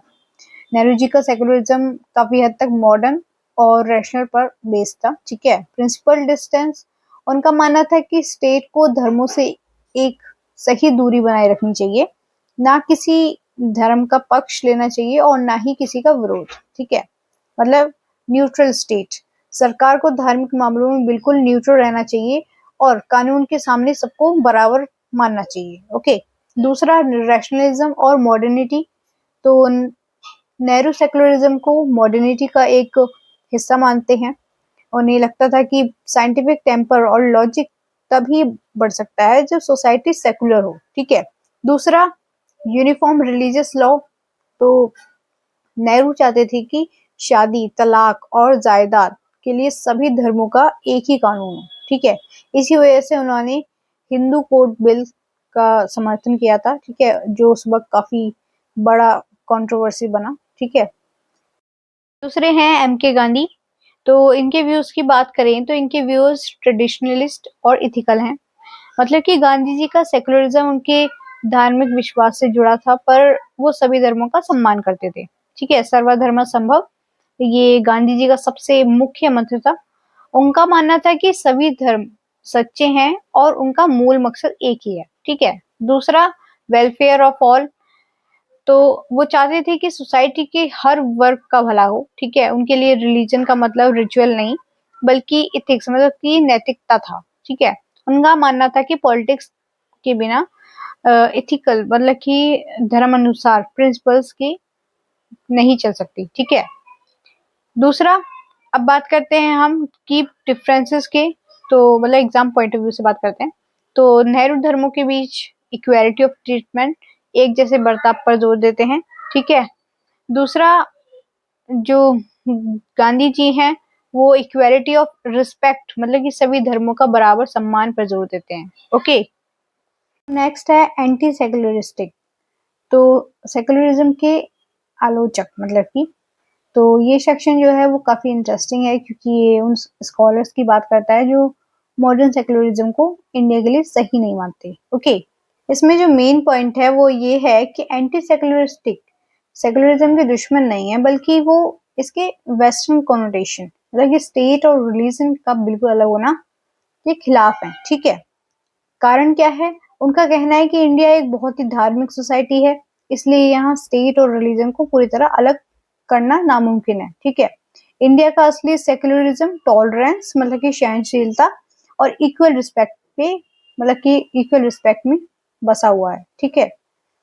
अब मेन एडवोकेट्स जो थे इसमें वो थे आशीष नंदी एंड बीकू प्रेग और टी एन मेडन। तो आशीष नेडी जो है उनके व्यूज की बात करें तो आशीष नेडी के मुताबिक मॉडर्न इंडिया सेक्युलरिज्म वेस्ट से इंपोर्ट किया गया है। दूसरा, हमारे जो लीडर्स हैं इन्होंने इसे इसलिए अपनाया है क्योंकि वो इसे मॉडर्न और साइंटिफिक मानते हैं, लेकिन जो नेडी हैं वो उनका मानना ये है कि ये एब्सोल्यूट सेपरेशन ही सोसाइटी में इनटॉलरेंस और कम्युनलिज्म की असली वजह है। उनका मानना है कि जब हम धर्म को पब्लिक लाइफ से हटाते हैं तो लोग ज्यादा कट्टर हो जाते हैं। ठीक है। इस वजह से ज्यादा लड़ाइयाँ होती हैं। और दूसरा, नैंडी का ये भी मानना है कि मॉडर्न सेकुलरिज्म मोरल और पॉलिटिकल गाइड बनने में फेल हो गया है। इसके बदले जो है वो है नॉन मॉडर्न और नॉन वेस्टर्न ट्रेडिशनल मॉडल्स। ठीक है। जिसका वो सपोर्ट करते हैं। सबसे पहला इंडियन इथोस, जिसके अंदर है ये मॉडल की सर्वधर्मा समभाव, मतलब कि सभी धर्मों का सम्मान, ये उस पे बेस्ड है। ठीक है। दूसरा है टॉलरेंस का इतिहास, तो वो अशोका, अकबर और गांधी जी जैसे लोगों का एग्जाम्पल देते हैं जिन्होंने अलग अलग धर्मों को साथ लेकर चलना सिखाया, ठीक है। दूसरा डायलॉग, वो चाहते हैं कि रिलीजियस और सेकुलर स्पेयर्स के बीच लगातार बातचीत होती रहनी चाहिए, ठीक है, ये इनका मानना है। दूसरे जो हैं वो हैं टी.एन. मैडन। तो इनके विचार की बात करें तो मैडन ने भी इंडियन सेकुलरिज्म को क्रिटिसाइज किया है, ठीक है। सबसे पहली बात उन्होंने कहा है कि रिलीजन जो है वो प्राइवेट नहीं है, मतलब कि इंडिया में धर्म सिर्फ पर्सनल नहीं है बल्कि पब्लिक लाइफ का भी एक जरूरी हिस्सा है, ठीक है। इसे प्राइवेट बना देना साउथ एशिया कंट्रीज के लिए सही नहीं है, ठीक है। दूसरा फंडामेंटलिज्म का खतरा। तो मैडन के मुताबिक जब हम वेस्टर्न सेकुलरिज्म थोपते हैं तो इससे फंडामेंटलिज्म मतलब कि कट्टरवाद और फैंटिसिज्म मतलब कि अंधविश्वास पड़ता है, ठीक है। दूसरा कंपैटिबिलिटी। तो वो मानते हैं कि सेकुलरिज्म और रिलीजियस फेथ एक दूसरे के दुश्मन नहीं है बल्कि साथ चल सकते हैं वो, ठीक है। ये सोच काफी हद तक गांधी आइडियोलॉजी से भी मिलती है, ठीक है। अब नेक्स्ट बात करते हैं हम मार्क्सिस्ट क्रिटिक। तो यहाँ से एक बिल्कुल नया नजरिया शुरू होता है मार्क्सिस्ट स्कॉलर्स का, जैसे एकिन वैनिक। तो ली और मेडन की सोच के खिलाफ हैं ये, ओके। सबसे पहली बात न्यू गार्डियन क्रिटिक। तो वैनिक ने नेडी और मेडन की व्यूज को न्यू गार्डियन एंटी सेकुलरिज्म कहा है, ठीक है। उनका मानना है कि ये लोग रिलीजियस जो समुदायवाद है उसको बढ़ावा दे रहे हैं, ठीक है। दूसरा एंटी सेकुलरिस्ट, इनके मुताबिक इंसान हमेशा अपनी रिलीजियस और कास्ट और रीजनल आइडेंटिटी से बना रहता है, ठीक है। दूसरा जो एकिन वैनिक है इनके मुताबिक मॉडर्न सोसाइटी को एक फ्री, इक्वल और इंडिविजुअलाइज्ड सेल्फ प्रमोट करना चाहिए, ठीक है, जहां इंसान अपनी पुरानी पहचान से ऊपर उठ सके। दूसरा मूविंग बैकवर्ड्स, मतलब वैनिक का कहना है कि रिलीजन और पॉलिटिक्स को मिक्स करना तरक्की नहीं बल्कि इतिहास में पीछे मुड़ने जैसा है, ठीक है। इनका मानना ये था। अब बेसिकली हम इन शॉर्ट कहें तो जहां नेडी और मैडन कहते हैं कि धर्म को पॉलिटिक्स में रहने दो पर टॉलरेंस के साथ, वहीं एकिन वैनिक कहते हैं कि धर्म और पॉलिटिक्स को मिक्स करना खतरनाक है, ठीक है, और ये इंसान की आजादी को रोकता है, ओके। अब आगे हम देखें तो वैनिक का मानना है कि नेडी और मेडन भले ही कम्युनलिज्म मतलब कि सांप्रदायिकता के खिलाफ हो, लेकिन उनका धर्म को राजनीति में जगह देना उल्टा कम्युनलिज्म को ही बढ़ावा दे रहा है, ठीक है। दूसरा पिछड़ा हुआ। तो वैनिक के मुताबिक धर्म के आधार पर पब्लिक मोरालिटी तय करना इंसानियत की प्रगति के खिलाफ है, ठीक है। दूसरा मॉडर्न सेकुलर लॉ। तो पब्लिक पॉलिसीज धार्मिक ग्रंथों मतलब कि स्क्रिप्चर्स के बजाय मॉडर्न सेकुलर कानून पर आधारित होनी चाहिए, ओके। दूसरा हम बात करते हैं क्रिटिक बाय राजीव भार्गव, जिनके 3 फॉर्म्स ऑफ सेकुलरिज्म की बात करनी है हमें यहाँ। तो सबसे पहली बात, राजीव भार्गव ने सेकुलरिज्म के 3 टाइप बताए हैं, ठीक है, जो काफी इंपॉर्टेंट है हमारे एग्जाम पॉइंट ऑफ व्यू से। तो सबसे पहला है हाइपर सब्सटेंटिव, मतलब कि इसमें रिलीजन और स्टेट अफेयर्स को पूरी तरह से अलग या एक्सक्लूड मतलब कि बाहर कर दिया जाता है, ठीक है। दूसरा अल्ट्रा प्रोसीजरल, मतलब कि ये रैशनल रूल्स और प्रोसीजर्स के हिसाब से सेपरेशन पर जोर देता है, ओके। तीसरा जो है वो है कॉन्टेक्चुअल सेकुलरिज्म, ये सबसे इम्पोर्टेंट है। ये कहता है कि सेपरेशन मतलब एब्सोल्यूट नहीं होना चाहिए बल्कि प्रिंसिपलाइज डिस्टेंस मतलब एक सही दूरी पर आधारित होना चाहिए, ठीक है। इंडिया के लिए बेस्ट कौन सा है? तो भार्गव के अकॉर्डिंग कॉन्टेक्चुअल सेकुलरिज्म इंडिया के लिए सबसे सही है, क्योंकि ये सबको इक्वल डिग्निटी मतलब बराबर सम्मान देता है और हमारे कॉन्स्टिट्यूशन में भी यही शामिल है, ठीक है। अब थर्ड जो है वो है वल्गर गांधीनिज्म एंड मॉडर्निटी। तो भार्गव ने एक टर्म दी है वल्गर गांधीनिज्म, ये उन स्कॉलर्स जैसे नेडी मैडन के लिए है जो गांधी जी के नाम पर मतलब कि नाम को लेकर मॉडर्न डेमोक्रेटिक स्टेट की आलोचना करते हैं, ठीक है। सबसे पहली बात, भार्गव कहते हैं कि ये लोग दूसरे धर्मों के लिए तो टॉलरेंट हैं लेकिन मॉडर्निटी और लिबरल सेकुलरिज्म के लिए इनटॉलरेंट हो जाते हैं। दूसरा, वो मॉडर्निटी के फायदों को देखने में अंधे मतलब कि जर्नल ब्लाइंडनेस हो गए हैं, ठीक है। दूसरा, सेक्युलरिज्म को री इमेजिन करना। तो भार्गव का कहना है कि हमें सेक्युलरिज्म को इंडिया के सोशो कल्चर और हिस्टोरिकल कॉन्टेक्स्ट में फिर से समझने की जरूरत है, ठीक है। दूसरा, चर्च स्टेट फोकस छोड़ो, मतलब कि हमें सिर्फ सरकार और चर्च मंदिर के रिश्ते पर ध्यान नहीं देना चाहिए, ठीक है। दूसरा, रिलीजियस डाइवर्सिटी। तो हमें इंडिया की गहरी रिलीजियस डाइवर्सिटी और उसमें छुपे पावर रिलेशन, मतलब कि कौन किस पर दबदबा बना रहा है, इसको समझना चाहिए, ठीक है। दूसरा, इंस्टीट्यूशनलाइज्ड रिलीजन। तो सेकुलरिज्म धर्म को खत्म नहीं करता है, बल्कि उसके जो इंस्टीट्यूशनलाइज्ड फॉर्म है, मतलब कि शक्तिशाली संस्थाओं का जो दबदबा है उसको रोकता है। ओके, मतलब कि धर्म के नाम पे जो लोग अपनी एक पावर बना के रखते हैं उस चीज को। तो इन शॉर्ट कहें तो इस चैप्टर के हमें देखने को मिलता है कि सेकुलरिज्म कोई एक सिंपल चीज नहीं है, इसमें वेस्टर्न मॉडर्न मतलब बिल्कुल अलग, और गांधीयन मॉडल मतलब सबका सम्मान, और तीसरा भार्गव का मॉडल प्रिंसिपलाइज डिस्टेंस शामिल है, ठीक है। इंडिया के लिए सबसे बेस्ट वही है जो हमारी डाइवर्सिटी की इज्जत करे, ठीक है, पर किसी को दबाना ना चाहे, ठीक है, दबाने ना दे, मतलब कि दबने ना दे किसी को भी। ओके, सो बेसिकली इसके अंदर ये है। अब बात करते हैं हम थोड़ा सा भार्गव, ये जो राजीव भार्गव हैं, इनके प्रिंसिपलाइज डिस्टेंस के बारे में थोड़ा सा और डिटेल में। तो राजीव भार्गव ने इंडियन कॉन्टेक्स्ट में प्रिंसिपलाइज डिस्टेंस को, ये जो कॉन्सेप्ट है इनका, ये कॉन्सेप्ट दिया है इन्होंने, जो साउथ एशिया में बहुत ज्यादा पॉपुलर हुआ, ठीक है। सबसे पहली बात, फ्लेक्सिबल अप्रोच। इसका मतलब है कि स्टेट का धर्मों के साथ जुड़ना या अलग रहना फिक्स नहीं है, ये कॉन्टेक्स्ट मतलब कि हालात पर डिपेंड करता है। दूसरा, लॉ एंड ऑर्डर। कभी कभी कानून और व्यवस्था मतलब कि बनाए रखने के लिए सरकार को धर्मों में दखल देना पड़ता है, जैसे भेदभाव खत्म करने के लिए, और कभी बिल्कुल अलग रहना पड़ता है, ठीक है। तीसरी चीज, सक्सेस ऑफ सेक्युलरिज्म। भार्गव के मुताबिक सेक्युलरिज्म तभी सफल होता है जब स्टेट पर किसी एथनिक ग्रुप या अमीर क्लास का दबाव ना हो, ठीक है। दूसरा, पॉलिटिक्स में वायलेंस ना हो, जिससे उन्हें पैसिफिकेशन ऑफ पॉलिटिक्स कहा है, ठीक है। दूसरा, सेक्युलरिज्म डेमोक्रेसी और बराबर जो नागरिकता है, मतलब कि इक्वल सिटीजनशिप की वैल्यू में बसाओ, ठीक है। तो ये चीज उन्होंने बोली है तीन। दूसरा, अब बात करते हैं युवल नोआ हरारी के सेकुलर वैल्यूज की, ठीक है। तो हरारी के मुताबिक सेकुलर सोसाइटी का मतलब सिर्फ धर्म ना मानना नहीं है, बल्कि कुछ गहरी वैल्यूज को अपनाना है। सबसे पहला, ट्रुथ। तो सच्चाई सिर्फ एक बिलीफ या किसी एक अथॉरिटी की दी हुई नहीं होती है, इसे खोजना पड़ता है, ठीक है। दूसरा, कंपैशन, मतलब कि दया।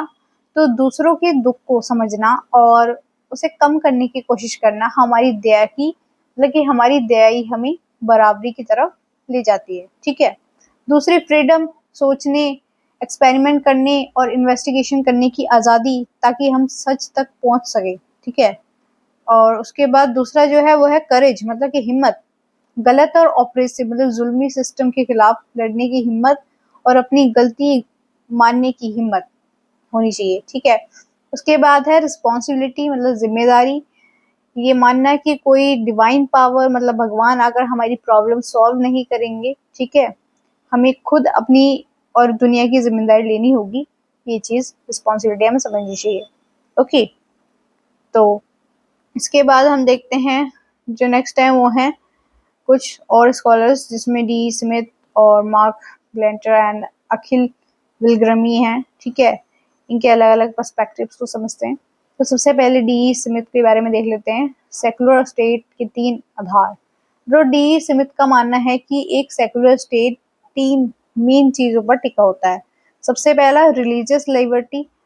तो इसका मतलब है सरकार को किसी इंसान और उसके धर्म के बीच दखल नहीं देना चाहिए, ठीक है। दूसरा, सिटीजनशिप।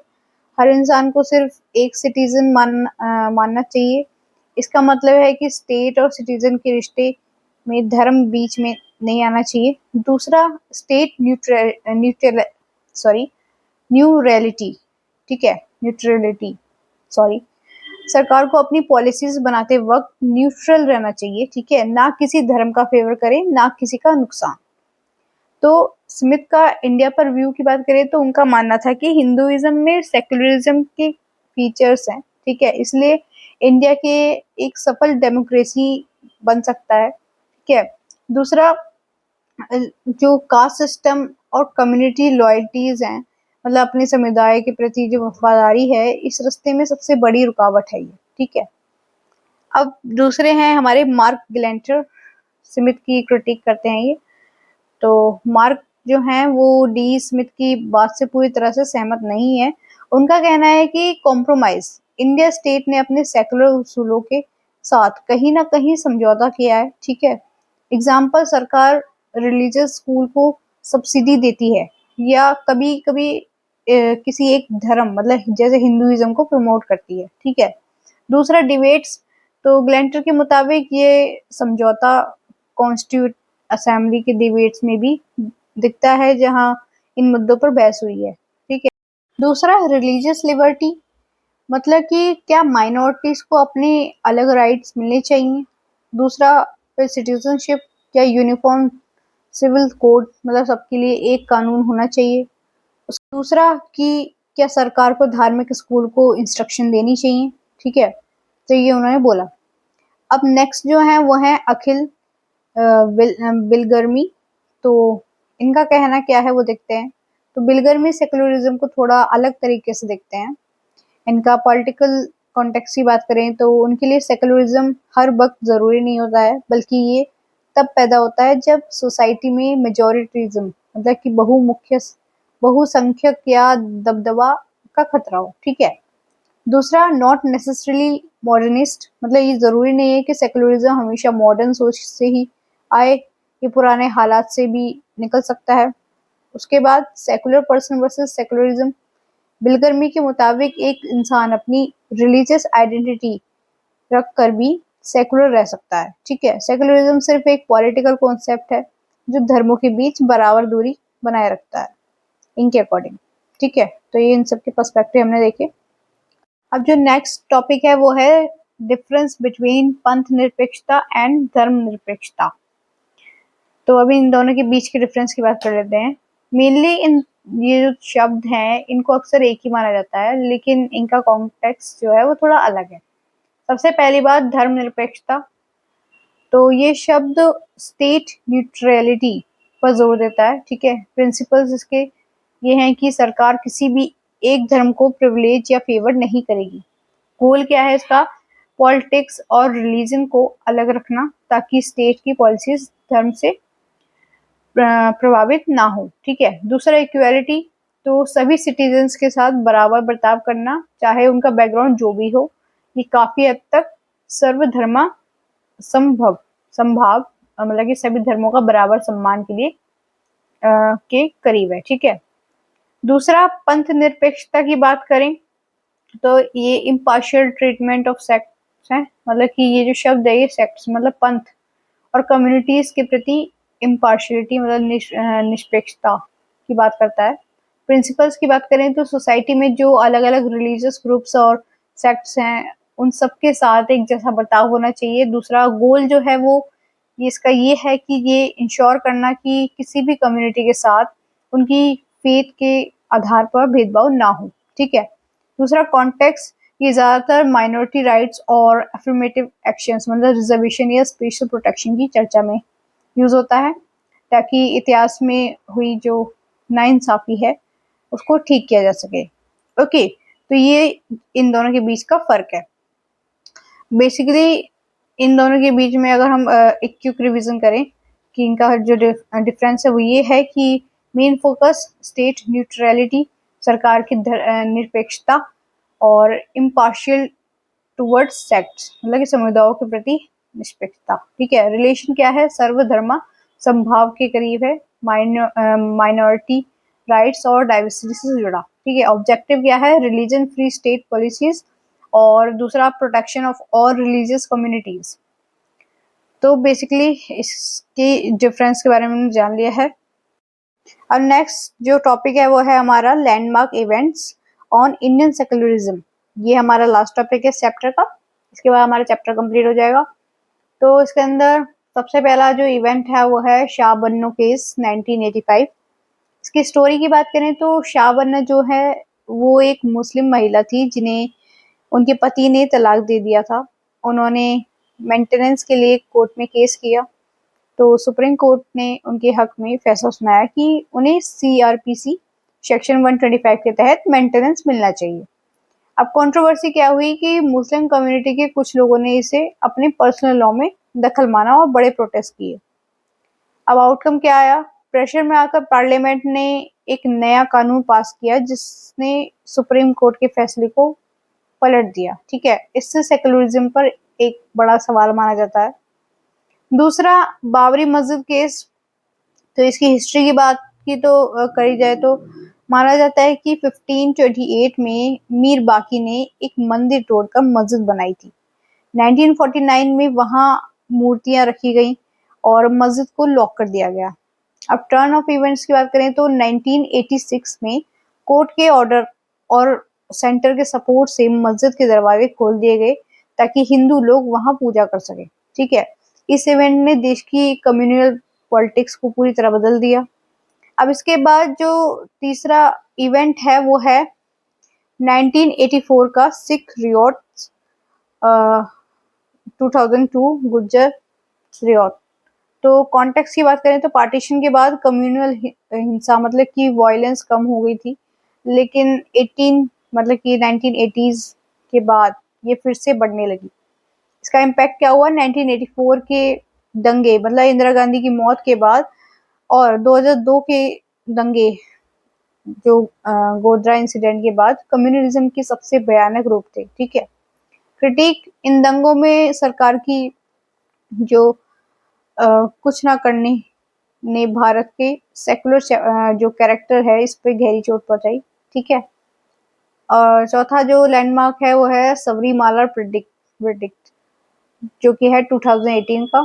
तो इशू क्या था? केरला ने मतलब केरला के सबरीमाला टेम्पल में 10 से 50 साल की महिलाओं की एंट्री पर बैन था बिकॉज ऑफ मेंस्ट्रुएशन। ठीक है, बिकॉज ये मेंस्ट्रुएशन एज होती है तो इसलिए वहां पे अलाउड नहीं था महिलाओं का आना। ओके, तो 28 सितंबर 2018 को सुप्रीम कोर्ट ने इस बैन को हटा दिया। ठीक है, कोर्ट ने कहा कि जेंडर के आधार पर भेदभाव अनकॉन्स्टिट्यूशनल है, चाहे वो रिलीजन ही क्यों ना हो। ठीक है, अब इसका रिएक्शन क्या हुआ कि कुछ डिवोटीज ने इसे अपनी राइट टू रिलीजन का उल्लंघन माना। ठीक है, तो ये कुछ लैंडमार्क थे। तो बेसिकली ये चैप्टर हमें सिखाता है कि इंडियन सेकुलरिज्म सिर्फ एक थ्योरी नहीं है, बल्कि ये लगातार बदलने वाला कॉन्सेप्ट है जो धर्मनिरपेक्षता और पंथ निरपेक्षता के बीच बैलेंस बनाता है। ठीक है, कोर्ट के फैसलों और लोगों की आस्था के बीच की कड़ी है।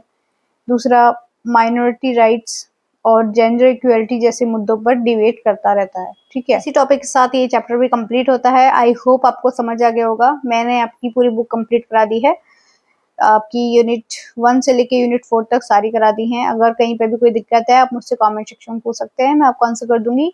और ऐसी ही हेल्पफुल वीडियोस आपको मिलते रहे इसके लिए सब्सक्राइब भी कर लो यार चैनल को। और वीडियो पसंद आए तो प्लीज वीडियो को लाइक जरूर करना। And thank you so much for watching. मिलते हैं नेक्स्ट वीडियो में, बाय बाय।